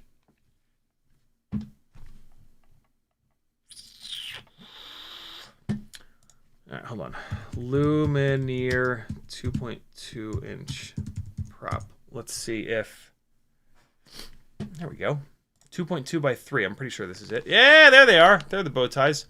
2.2 by 3. Look at all that pitch, yo. 3 inches of pitch. Crazy. They came in this old school packaging. Really, really interesting propeller. You could get like really good thrust out of this, even though it's a biblade. Oh my god, look at this old school micromotor test lab comparison with these props in it. So the bow ties are yellow, and so they're lagging behind on this test, but they're being put up against quad and triblades, and so they're actually doing really well for a biblade. and they're very efficient. The fact that they're sitting lower here is showing that. The current, the amps are on the vertical here, and then the thrust is on the horizontal. So they're lagging behind the green, which is the 4-blade Gemfan here in the middle, but not by much. They're actually making more power than these triblade Gemfans here and the Avan quad blade. So they're making more power, but at a lower amp because it's a biblade. Biblades are always going to be more efficient because as the least efficient part of the propeller is the tip of the blade. The surface of the propeller, the physical plastic or glass nylon or whatever it is going to separate the high pressure and the low pressure zones. And so there's good efficiency down the length of the blade, but then at the tip of the blade, the high pressure and the low pressure are going to meet, and they make a little corkscrew. They make a little wingtip vortex or vortices. And so what happens is at the tip of the propeller, we've got turbulence. And so you've got this little corkscrew here, and then the next blade comes around. And when the next blade goes into that turbulent air, that's dirty air and that's bad. And so with a tri-blade, you've got like every three times per rotation, you've got a blade coming around into potentially dirty air from the previous prop. Well, on a biblade, it only happens twice per rotation. So the less blades, the more efficiency. It is one of the main, it is the most important aspect of efficiency is how many blades it has. So much so that like total lunatics will make 1-blade propellers. They'll take a biblade propeller, they'll cut the other blade off, and they'll put like a little screw on the other side so that it's back on balance. That you got to get it weighed out. And so the most efficient is actually a 1-blade prop, but then you've got like this piece of metal on the other side rotating at 7 million RPM and flying out and, you know, poking people's eyes out. But yeah, these Lumenier bow tie props, as we used to call them, were really, really cool. Unfortunately, you can't get them anymore, but we will weigh them and put them on here. 1, 2, 3, 4. I only have 7. That's annoying. I must have banged one up at some point. It's super sad. Like I have I have like 2 sets of a bunch of these props that I would love to run, but like I kind of can't run them because if I fuck them up, they're gone forever. 1, 2, 3, 4, 5, 6, 7. So 7 of these. From what I remember, they were kind of heavy. That's not too bad for a biblade. 5.8 divided by 7. 0.828. Yeah, they are heavy. Lumenier, not Lumenier. Lumenier. Oh god, I hate fucking Google Sheets so much. Lumenier. What are they? 2.2. Also, they're 2.2. So, there aren't many frames that they're going to work on. But very, very cool that these used to, at least, exist. 0.829. There we go. I'm actually going to write down on this little bag what these are because inevitably at some point I won't be able to find these anymore. I won't be able to find this product page anymore. Lumenier 2.2 by 3. Cool. Bow tie props, yo. Okay. So we ran these.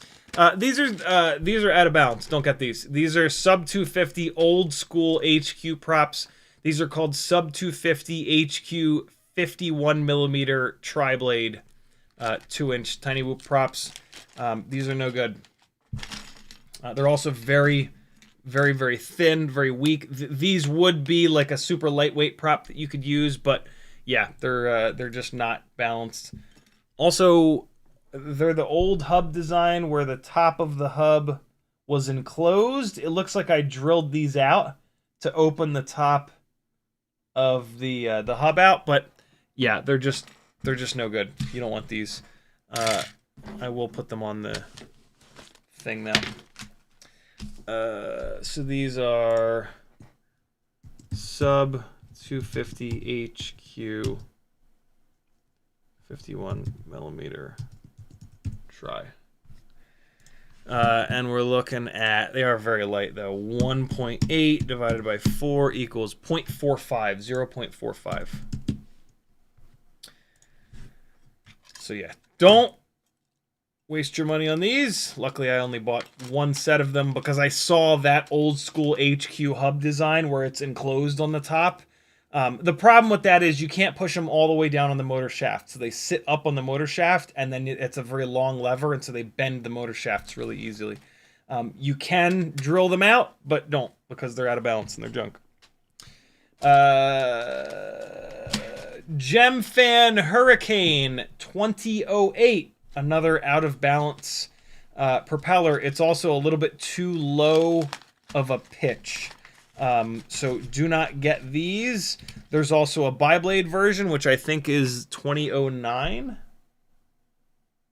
Nope, it's also 2008. 2008R. Yeah, don't get either one of these. Oh wait, no, yeah, the triblades are 2009. Yep, triblade is 2009, biblade is 2008. Don't get either of them. I was really excited about these propellers, and then totally let down by them, unfortunately. 3, 4, 1, 2, 3, 4. Tokyo Dom actually warned me about these propellers. He said they were junk, and I was like, great, I have a bunch on the way. And then I got him. I was like, ugh. I was hoping that he was wrong, but he wasn't. He knows his stuff. Looks like 8 of them weighs 3.6. They are going to be very lightweight, but they're super low pitch, man. 8 pitch, 9 pitch, that's like really, really low. 3.6 divided by 8 equals 0.45. They're actually not that light. 0.45. And these are Gemfan 2009. And then Gemfan 2008 is the biblade version. Let's weigh a few of those. 1, 2, 3, 4, 5, 6, 7, 8. There we go. So these guys, the biblades are 2.6. Boy, is that light. Divided by 8 equals 0.325. 0.325. Yeah, it's a shame, man. They've got like a good blade profile. They fit the motors really well. The inner diameter is really good. But yeah, like they just don't fly good. They make all kinds of weird noises. I think they're flattening out. I think they're so low of a pitch that they flatten out on like any motor that makes any kind of power. I guess if you have like a super, super, super lightweight 2-inch build that doesn't make a lot of power, maybe you could make these work. But I tried them on a bunch of different motors, and they were just a mess. Let me get a little bit caught up on the chat here.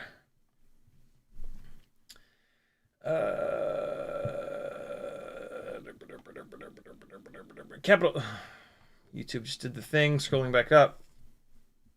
Capital C says, I guess the Mexican cartels are sending products over the border with drones now. The FAA had to shut down all air traffic in Texas for a few hours the other day because of cartel drones. Oh, God.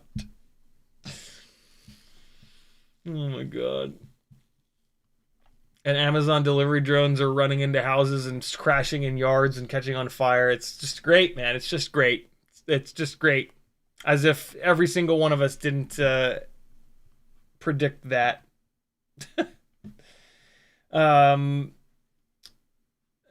Okay, Game Hat commented a couple times, but we're good here.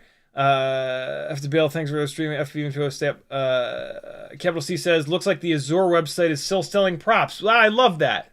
I absolutely love that. Thank you for looking that up. Danzil says, hey, all you degenerates, hit the like button. If you don't see CiottiFPV, we'll take Teddy to the pound.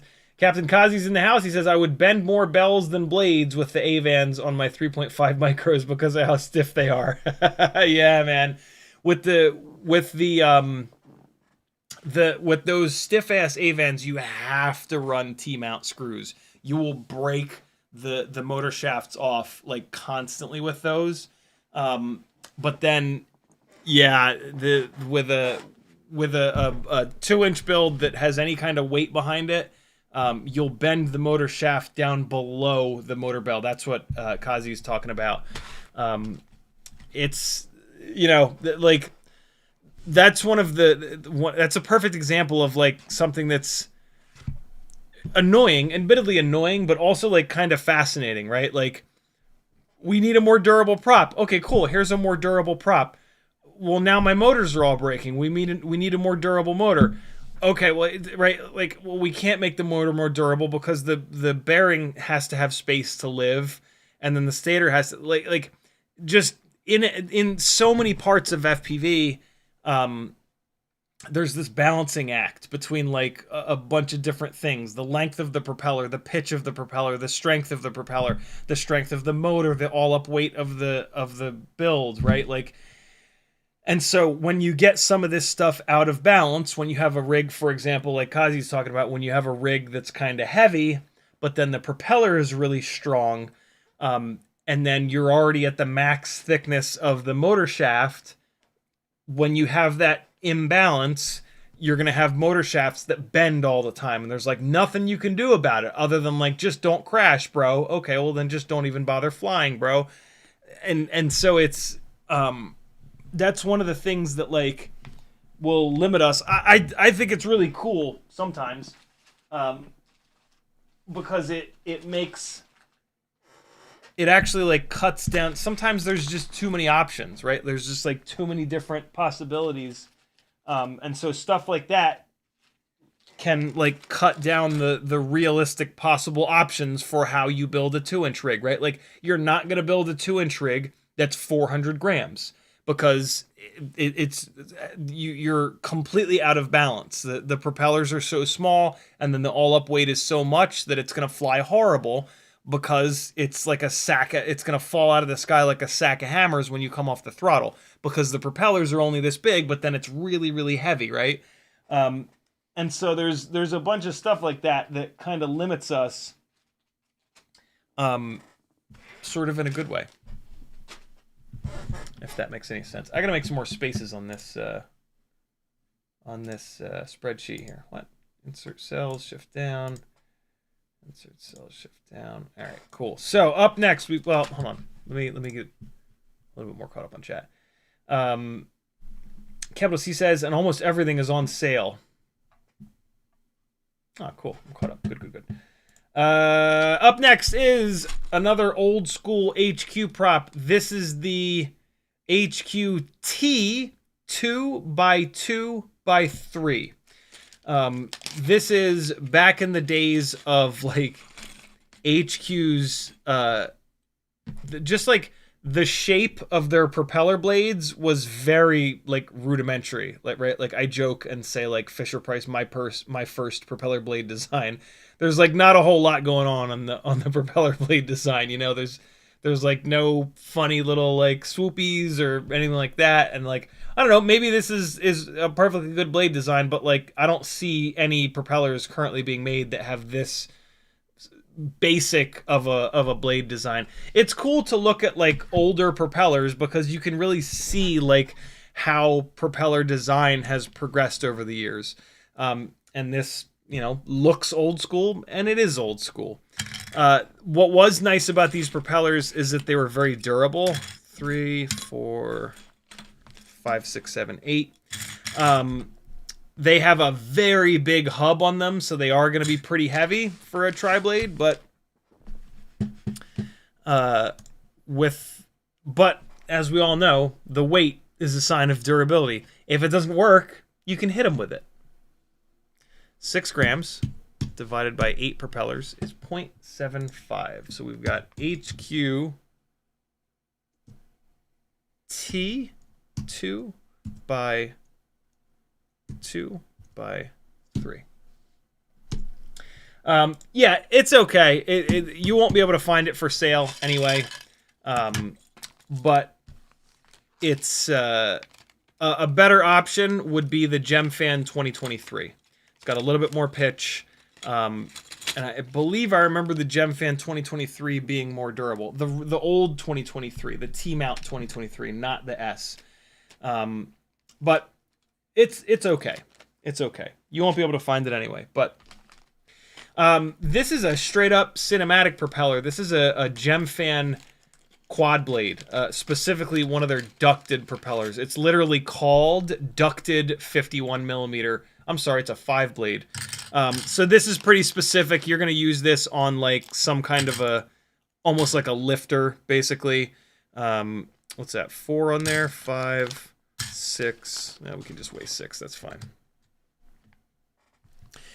So yeah, this is going to be a very specific propeller. If you're picking up, if you've got like a 2-inch build that's 249.9 grams, right?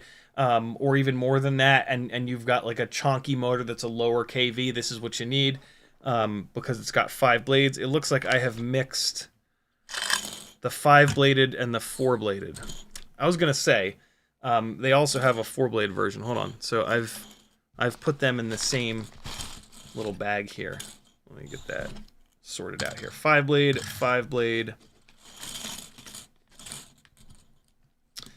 5-blade. Or if you need a very quiet propeller, these 5 and 4 blades are going to do that. All kinds of people bitching and moaning about the noise of the live broadcast drones at the Olympics, which I just find absolutely hysterical, because I've run into that with every single live broadcast gig that I've done. Every single one that I've done, and I've done about 20 of them now, I've been asked if there's a way that I can make the drones quieter. And I'm just like, you know, and I've tried. I've tried lots of different propellers to do that, and the Azures have been the quietest. But, you know, I always explain to them, like, power makes noise, right? Like we know this with everything, with cars, with, you know, guns, with everything. And so the faster I need to go, the more noise it's going to make. There's not a whole lot that we can kind of do about that. 8.1 grams. Divided by, what did I put, 8 on there? So that's what, 1.01. Still not as heavy as those EMax Blurs. Good lord. That's wild. Gemfan. What did I say these were called? Ducted 51 millimeter. 1.01. So there's we have our second more than 1 gram propeller. These are going to be the quietest propellers, though. If sound, and I actually tried running these. I tried running these at the so when I do the live broadcast gigs, I will bring this little bag of 5 and 4 blade propellers, and actually I used to. I don't anymore. But when I did the UCI BMX race live broadcast event, which is actually you can still watch the live broadcast of it on HBO of all places. I tested these 5 and 4 blade propellers out to get the noise level down, and they did. They were a little bit quieter, but they absolutely killed efficiency. The motors were getting hot because like the motors that I have are more for like high RPM kind of propellers, and so like I tried motor limiting down. I tried a couple of different things, but it's just, with a 4 or 5 blade propeller, it's gonna kill efficiency. Also, the other thing that was killing me is that crosswinds would push me like crazy, right? Like, more blades, the more grip. Well, when you get a cross blade breeze, more grip is gonna get hung more up in that cross breeze, and so didn't really work out. But like, if they told me like, look, you can't fly anymore unless you can get the noise level down, I would put these on, right? Like if that's a hard, like, you know, we're gonna ground you situation, okay, sure. I'm not gonna get you great shots, but we can at least still fly. 3, 4, 5, 6, 7, 8. So here are the quad blades. Is there a separate designation? These are 2020. It says 2020R, 2020R. 8 of these is 7.2. So 0.9 right on the money per propeller. Let me look this up, actually. Gemfan 2020R. Let me make sure that's actually what they're called. Sure is. Oh, Beta FPV has a, I guess, blue version of them. Yeah, look at that. Looks like they put it on this wacky thing. Gemfan, yep, they just call it the Gemfan 2020. Here it is over on Pyrodrone. Looks like you could still buy them. I'll be damned. Yeah, you could still buy them. Cool. Black, gray, yellow, and Wahiski. Yeah, totally a Cinewhoop propeller. Low KV. Meant for maximum grip and or the least noise possible. Very, very, very specific propeller. All right. So we got 8 of those. Get in there, you.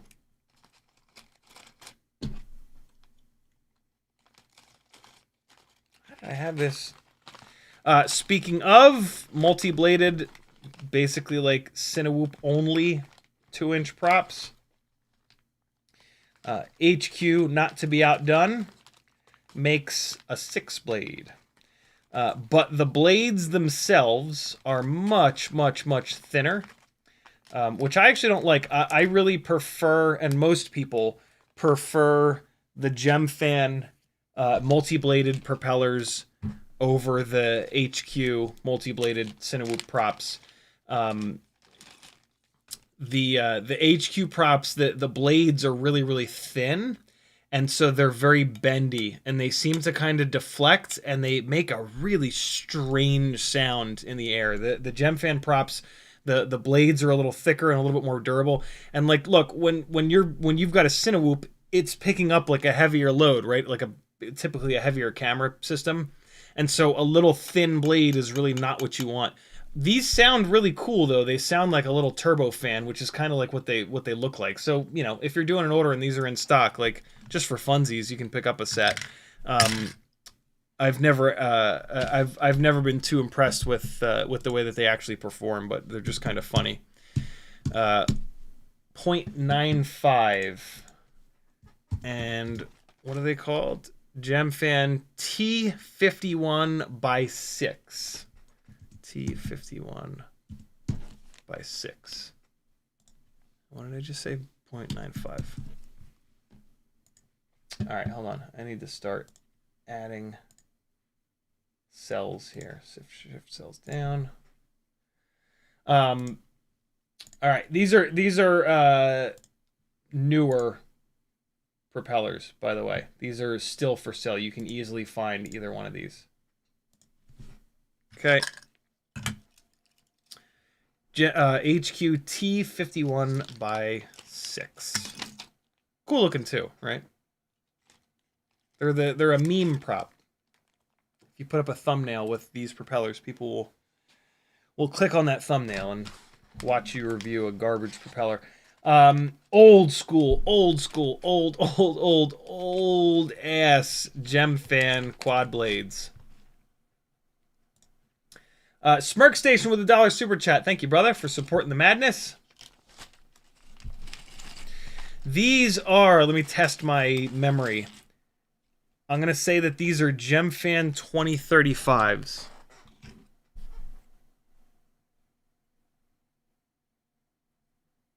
Oh, that's fucked up that I remember that. Gemfan 2035. 2035. I'm going to just put -4 because it's a quad blade. They're not actually called -4, but they are a quad blade. This is like an 8 or 9 or 10-year-old propeller. Damn, were these good though. Little thin blades, very lightweight for what they are. The hub is pretty significant, but the hub is actually like pocketed in here to save a little bit of weight. This prop was way ahead of its time. It wasn't super well balanced, but like back then, this was one of the best balanced propellers that there was. Unfortunately, it's a quad blade, which is harder to balance than a tri-blade. So I used to sit there and try to balance these a little bit better. But man, these were good back then. These, like, for years, this was the best 2-inch propeller that we had. I like these propellers so much that I used to clip 2 blades off of them and then continue to try to balance them out as a biblade. 1, 2, 3, 4, 5, 6, 7, 8. Let's see what 8 of them weigh. Gemfan 2035 by 4. 8 of them weigh 6.2. Yo, that's light. 0.775 for a quad blade. That's really impressive for what it is. I don't think you'll be able to find these, but again, they weren't well balanced enough to really go for them. To go through the hassle of finding them. I actually have a bunch because they're about as good as it got. Also, being a quad blade, they are going to be really grippy, and so not great for freestyle. You can see, I used to also try to balance propellers by putting a little bit of hot glue on them. See that little blob there? So I would use a lighter on the end of a hot glue stick, and I would just swipe it just to get a little bit of residue on there, and then I would remove a little bit of that hot glue, which is kind of stupid because you can just grind away material to lighten a blade up. Never add weight to blades. Remove weight from the blade on the other side. But this was early days, kind of figuring this shit out. That prop is such a blast from the past. This was a super wacky propeller. I actually don't remember what it was. It had this really weird checkerboard design on the blade, and I remember I ran it, and on the first battery I blew one up and I threw it away, and so now I only have 3, so I can never ever run these again. And I don't even know what they're called. They don't say anything on them, and the bag that I had them in is not the right bag, and so there's nothing I can do here. I can't put these on the list because I don't know what to designate them as. But look at that weird shit. My guess is going to be that this is a FuriousFPV prop. But whatever. I remember I only ever saw this one time on like a weird website.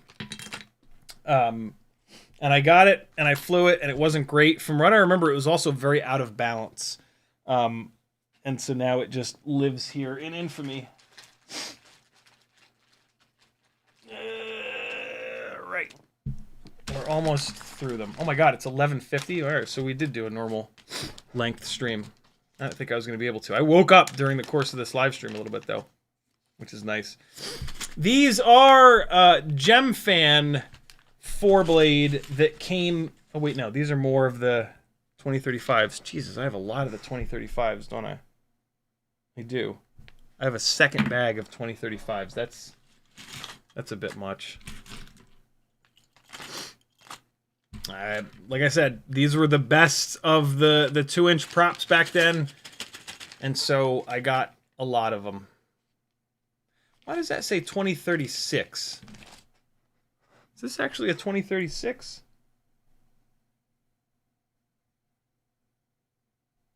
that a 6 or a 5? Ooh, that's a 6. You know, this was the that's right. They updated the they updated the 2035. They updated the blade design a little bit, didn't they? They put that little swoopy bastard on the end of the prop. Yeah, that's right. God, I remember now. Jesus. So they at some point they updated the 2035 and they added this little thing to try to handle the tip vortex a little bit better, and they called it the 2036. They made it a little bit more pitchy. but unfortunately, from what I remember, it wasn't any better balanced. But yeah, Hulky 2036-4. These all that? Yeah, look at that. I can see it right there. 2036. I'm sure it weighs the same, but we'll check it out anyway. Come on, turn back on scale. 2036. I think this is the 2035. Boy, we're going back in time here. Yeah, this is the 2035. I remember being very frustrated that this was not better balanced. 2, 3, 4, 5, 6, 7, 8. But back then, none of the propellers were balanced, so 6.7 divided by 8 equals 0.8375. So this is Gemfan 2036 by 4. Wow, it's quite a bit heavier. 0.838. Round up. By it being heavier, though, it is probably a little bit more durable, and that's good. I remember the 2035s, the other big complaint was that the blades were a little too thin. So these would have been a little bit more durable. Again, I doubt that you're going to be able to find these, but they are a propeller that did used to exist. Who remembers these? DYS. Who remembers the company DYS? DYS made all kinds of garbage. They really made like shitty stuff. This was the DYS triblade. This is one of the worst propellers ever made. You want to talk about Fisher Price, my first propeller? What the fuck were you thinking with that blade design? Jesus. I mean, come on, dude. Put a little bit of effort into it. 4, 5, 6, 7, 8. 8.8 grams. We've got another more than 1 gram per prop. 8.8 divided by 8 equals 1.1. Yikes. These were horrendous. They were super out of balance, super heavy. They're only a tri-blade, and they're not. They don't even make good thrust because they're not even all that pitchy. And so yeah, I stayed away from these. What's the actual pitch? I think they're only like 2020 or something. 2030. 2030. DYS 2030-3. Yeah, just trash. You would put those on a rig that was like flying and it would just like oscillate to the moon. They were so poorly balanced. It was one of the biggest problems that we had in micros way back when, is that there were no propellers that were well balanced, and so we couldn't get the PID tune in a place that it was even remotely decent. It was really, really frustrating. Yeah, DYS 2030s. Brutal. Brutal. Capital C flew the Gemfan 51mm five blade the other day, hoping it would be a good cineprop. They were so very unbalanced. Super blurry footage. Yeah, man. Small propellers are hard to get balanced. This is in a little beta FPV bag. Oh, this is more of those 4 blades. 2020 4 blades. We already have those on there, right? Gemfan 2020 by 4. Yeah. This is just a different color of the 2020 by 4. Oh, yo, we are going ultra old school now. Those DYSs are about as old school as it gets. But we are all the way back. We are back to the fucking not future. We are back to the old past, super past. HQ T 2 by 2.5 by 3. These were heavy, but not all that durable, because the joint between the hub and the blade was a weak point, and so it would just blow a blade off when you would crash, which was kind of annoying because these were somewhat well balanced, but they were just so fragile that like you just couldn't crash with them. I think they're also pretty heavy. 3, 4. They are that HQ plastic though, so they are that like really kind of dense, durable plastic. 1, 2, 3, 4, 5, 6, 7, 8. I also love these because they came in good colors. It just broke my heart that I couldn't run them. 7 grams divided by 8 equals 0.875 per propeller. And let me just double check that it really is 2 by 2.5. Yeah, 2.5 by 3. Such a shame. 2 by 2.5 by 3. These like could have been the go-to, but they were just not durable enough, and they're heavy. You know, 0.875 grams per for a triblade. Like that's a really heavy propeller. The Gemfan 2035 4 blades were lighter, and they had the extra blade, and they were better balanced. I remember being like heartbroken that these things weren't better to run, weren't better balanced, weren't more durable. I think they were about as balanced as the Gemfan, but like being a triblade, it was like, yo, a triblade should be better balanced. Come on, what are you doing? All right, here we go. After these, we're going ultra old school. Dal. Remember the company Dal? They used Bosch plastic. They're still around. Dal still makes propellers. This is the Dal. Ooh, I actually don't remember this one. It might also be a 2040 is going to be my guess. Nope, 2035. 2035. So this was very similar to the Gemfan, but a more aerodynamic blade shape. -4. Again, though, out of balance, which was a super bummer because these are pretty strong. These were much, much, much stronger than the Gemfan 2035s, but they just were, again, not balanced. And I had a little bit of luck with like hand balancing some of these props, but they're so small that it's really tough to do. 3, 4, 5, 6, 7, 8. So these were yet another letdown. 7.2 divided by 8 equals 0.9. So they were pretty heavy too. 0.9. But the weight was a sign of durability. It's just a shame they weren't better balanced. Again, they're a quad blade, so they're going to be very grippy. Not the best for freestyle. Also, being a quad blade, they're harder to get balanced. I really wish they'd made like a tri-blade version of this prop. That would have been amazing. I think a lot of quad blades were made back then because most of the motors were too low of a KV.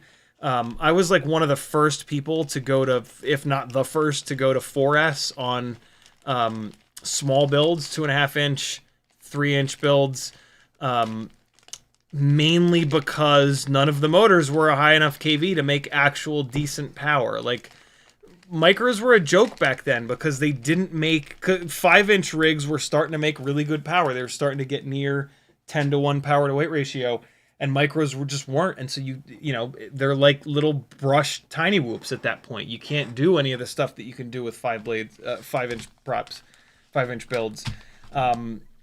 And so we saw a lot of 4 blades, a lot of really pitchy props to offset the fact that the motors were very low KV.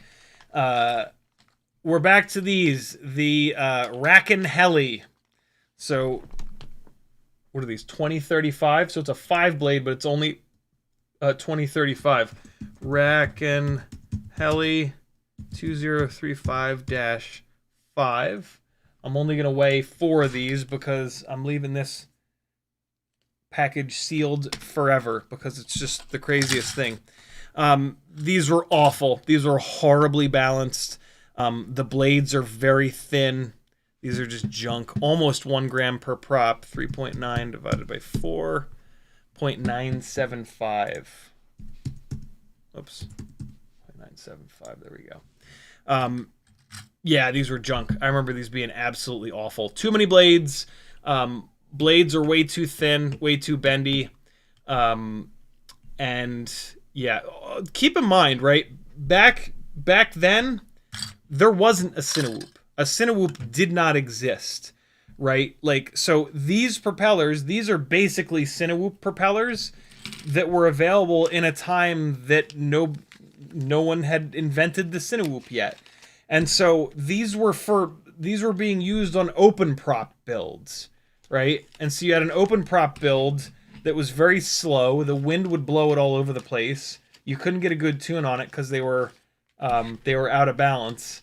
And so, like, it's super funny to see these, like, OG Cinewhoop props 5 years before a Cinewhoop ever existed. I remember the very first Rampage, which was probably about 5 years ago, somebody had one of the first squirts, and they were flying it around, and, like, all of us, like, hardcore freestyle idiots were like, what the fuck is this shit about? Like, it's all loud and slow. Like, what's this guy doing? But, like, he was ahead of the curve, man. It was, I so specifically being like, that's the weirdest thing ever. That's nobody's gonna ever, like, want that. And then, not too long later, it was the newest, coolest thing. These are 2-inch rocket props. Please have the pitch stamped. Of course not. God damn it. Look how cool this blade profile is. This is a propeller that's like 8 or 9 years old, and yet it's got like a super modern, super interesting looking blade profile. 2-inch rocket FPV prop. Let me see if I can find this on the internet anywhere.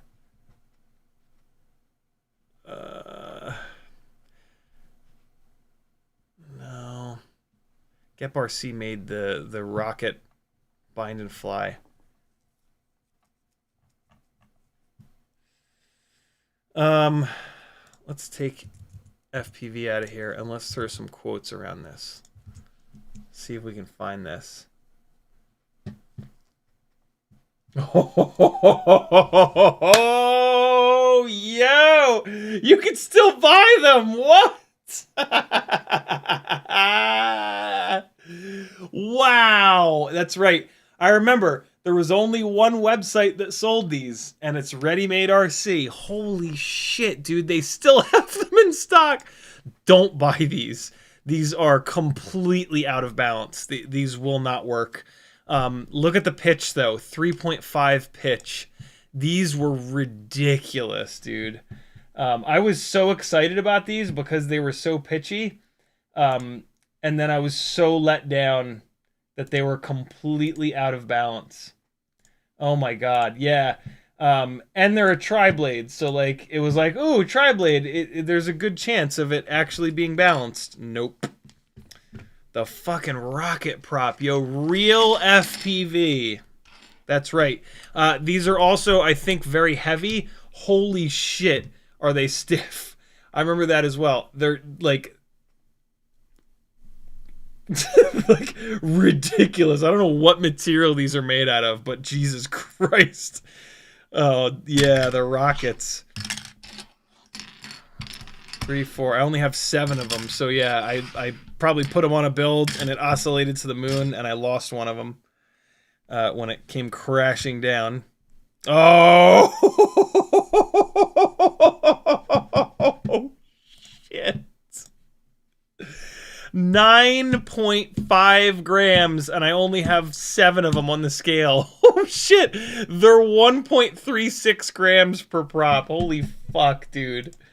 1.36. These are heavier than the 5-blade Gemfans and the 3-bladed EMax Avans. Oh my god, dude.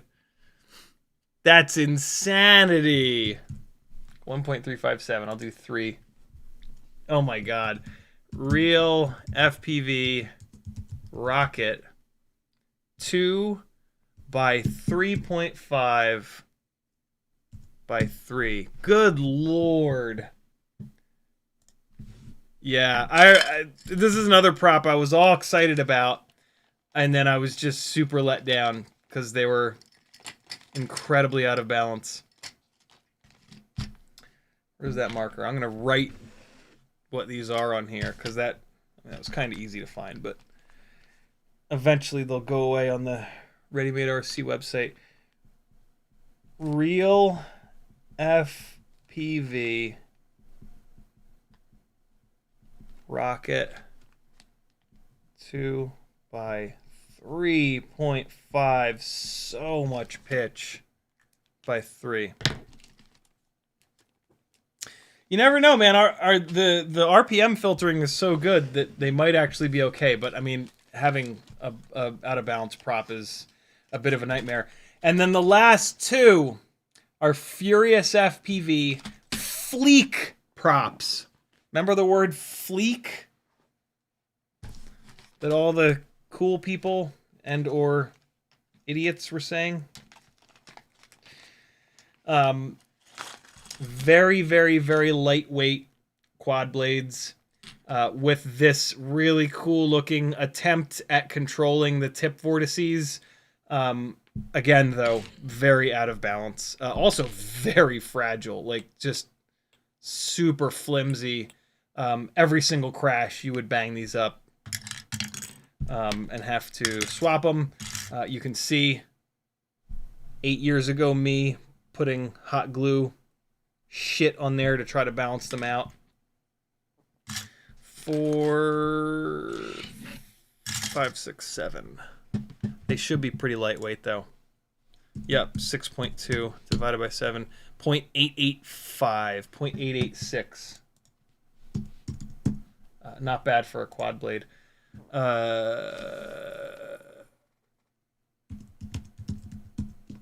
Who remembers what FuriousFPV's big product was?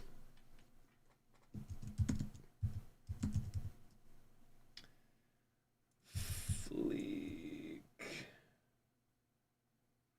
2036-4. And then very strangely, they also made a 1.9 inch version of it. They only made this in this stupid orange. The 1.9, you can see me also screwing around with making it into a biblade. The 1.9 inch version they made in hot pink and teal, which was really cool. But yeah, this is a 1936. Super, super, super weird that they would make a 2 inch and a 1.9 inch.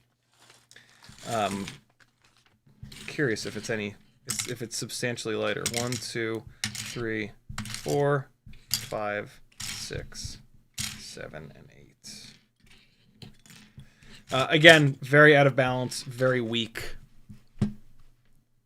Oh my god, they're a lot lighter. Jesus. 5.4 divided by 8. 0.675. I'll be damned. 0.675. That's a lot lighter. What? That's kind of wild. 1936, right? Yeah, 1936. In pink and turquoise. Wow, 5.4. I can't believe how much lighter these are. But yeah, too fragile and not well balanced. There you go, friends. 1, 2, 3, 4, 5, 6, 7, 8,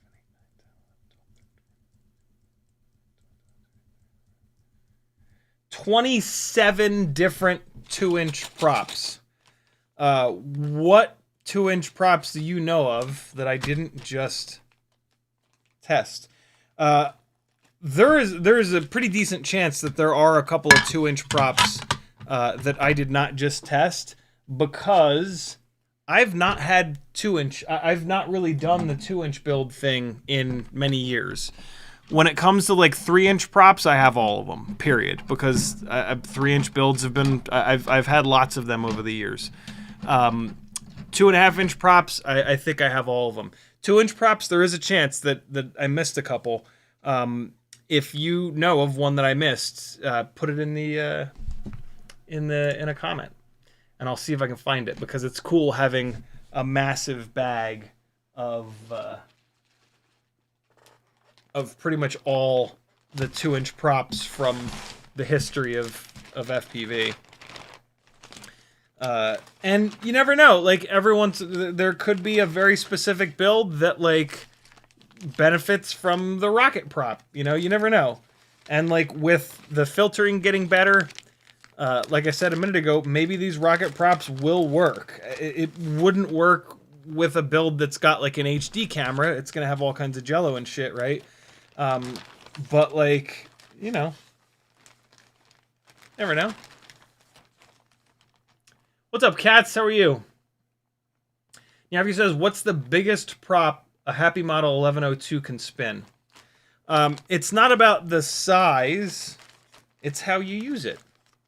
It's about the pitch and the weight and a lot of other things. So, yeah, like a really low pitch, lightweight 5-inch biblade could maybe, you know, be handled by 1102. Probably not a 5-inch, but maybe like a 3-inch.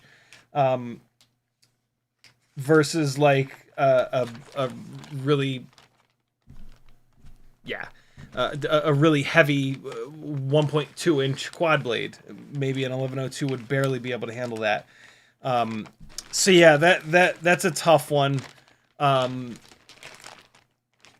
1102 is going to be mainly for like a 1.6 or a 1.8-inch prop. You might be able to get away with like a lightweight 2-inch prop.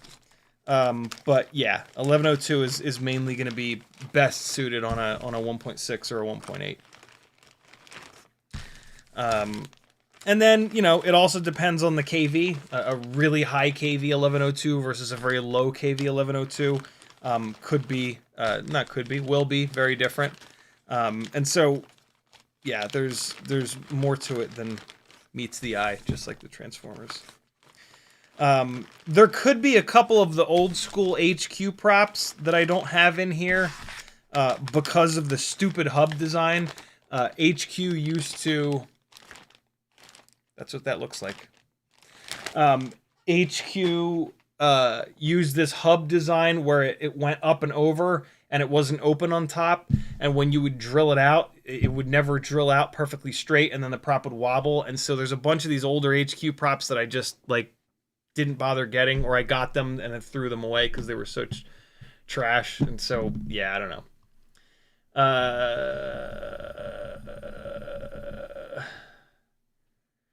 Deadzilla says, Furious made VTXs. I think I have one.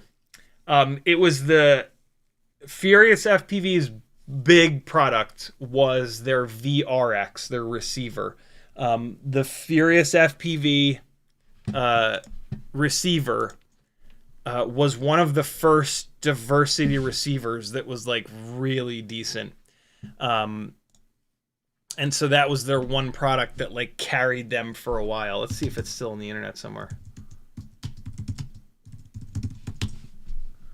Let's see. Yep. True D, rather. FuriousFPV True D. There it is. $120 back then. It gets like, compare this to a rapid fire and it's like absurd, like this is garbage, but this was so much better than a non-diversity receiver that like this was absolutely revolutionary.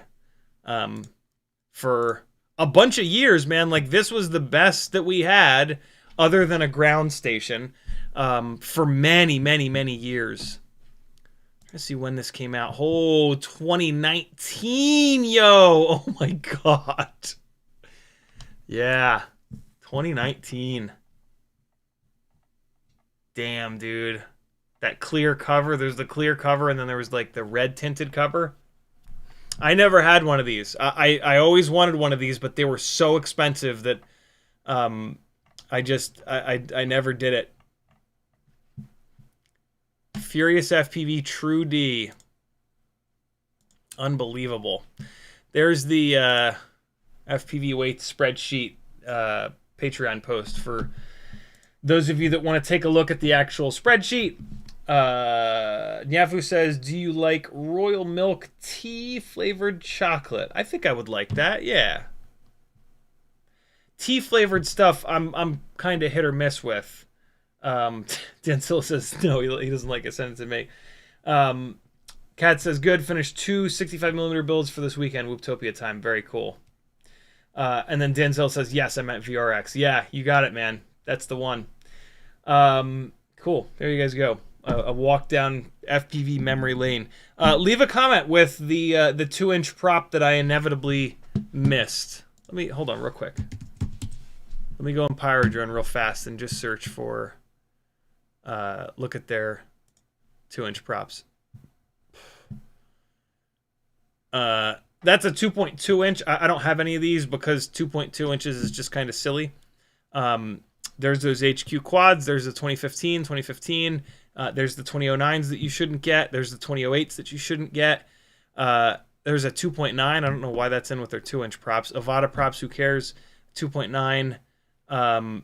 This is the same as that sub 250 that I showed you. This is that stupid rounded top where the motor shaft will not pass through the top of the propeller, so the propeller has to sit way up on the motor shaft, and then it just bends the shit out of your motor shafts. And if you try to drill it out, it becomes out of balance. HQ 51mm by 2. This might be one that I don't have, but it might have the top of the prop be stupid. Here's the 6 blades. Here's the stupid closed top. There's the 5-blade 2020. There's the 4-blade 2020. There's those HQ 2x2s. There's the Gemfan old school 2023s, not the non-S. That's a 2.9 inch. Oh, I don't think I have these. I don't. HQ 2x2x4. I don't think I have these. There we go. I knew there had to be at least one. Now I feel better. Oh no, wait. These are 65mm. These are 2.5 inch. I was gonna say I don't have these. There's the EMax Blur, 2.5 inch Rush. This is actually another really good propeller, but it's 2.5. There's the Azure 2035. These are in stock too. Look at that. The Azure 2035 and the 2540 both in stock. Look at that. Hey, there's the Dow Cyclone 2035. HQ, there's the 2.5. 2.5 again. There's the quad blade 2-inch. There's the Gemfan 2035. Man, good on you, PyroDrone, for leaving these up. Oh, this is one that I don't have. This is the Hulky 2040. I remember I threw these away because I was so pissed off. These I was so excited about. I was like, oh my god, Gemfan has finally come out with a triblade with some pitch, and then they were super out of balance, and I got so frustrated that I threw them all away. I wish I hadn't. Oh my god, they're in stock. Next PyroDrone order I do, I'm gonna get a couple of these. Holy shit, they're in stock. Don't buy these though. They don't fly. They're junk. But yeah, these came out later. These were after a lot of those other old school props that I was telling you about, and I was like, oh, this is it. This is gonna be great. They had good pitch too. They were 40 pitch, and then they were just crazy out of balance. And yeah, angry me threw them away. Thanks for hanging, friends. Sorry for a little bit of a low energy kind of stream, but the option was to just not stream at all, and so hopefully this was better than me not streaming at all. I'll be back on Friday. I'll have gotten some sleep by then, or I'll be dead. Either or. I'll see you then. We'll do something fun. If that 99% ISO that isopropyl that Frank Nicholas sent me is here by then, where it's going to be a Stablement 22 live stream to see what a difference this makes on the motor contacts. If not, then Sunday or like Monday, whenever that shows up. I've been dying to do that. Thanks for hanging. CiottiFPV.com if you like these live streams and would like to see them continue. This is totally crowdfunded. I need your help. A couple of bucks a month, we'll get it done. If we all do it, I'll keep doing this forever. We'll keep building better stuff. We'll keep hanging out, talking mental health, all that jazz. Thanks, friends. Be good. Have an excellent rest of your week. Here comes some more bashing of my 3-inch frame. Just trying to break it and see where it breaks so that I can beef wherever it breaks up before I actually have a bunch of these made for you beautiful people to hammer on some more. See ya!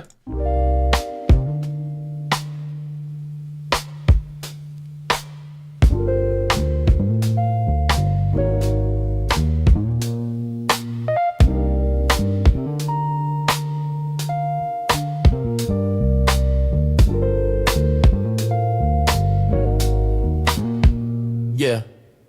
Out in the yard where the grass grows wild, CiottiFPV's goggles locked, grinning like a child. Teddy spaghetti's, fur flies, and jet wash dreams. Yeah. Chasing small whoops like a dog possessed fiend. Eyes on a neon blur, hard in the chase. Big fuzz and prop spin, all tangled in place. Yeah. Four-legged rebel with a rotor stir tail in the circus of the sky. They never fail. CiottiFPV, Teddy Spaghetti, dynamic duo kings, barking at the breeze, throttling at top speed. They zooming through hoops, flipping in style. That schnauzer's got throttle and a toothy smile.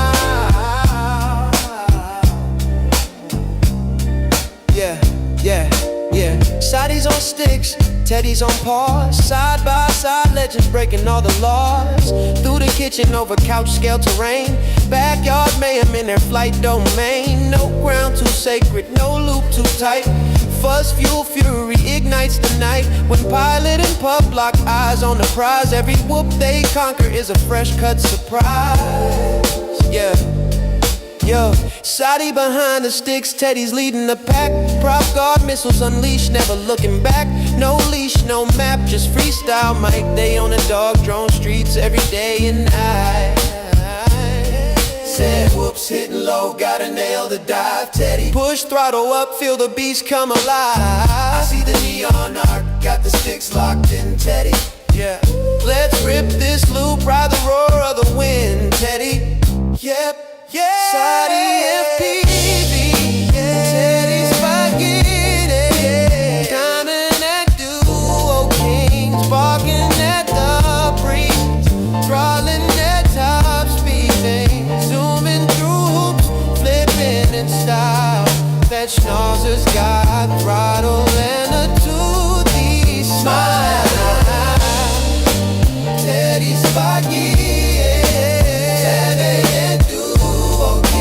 Barking at the breeze, throttling at top speed, zooming through hoops, flipping in style. That schnauzer's got throttle and a toothy smile. Yeah, when you hear that bar cut the rotor hum, you know Shotty and Teddy's mission's just begun. FPV's fur-faced legends sing it loud. Yeah, Teddy Spaghetti and CiottiFPV.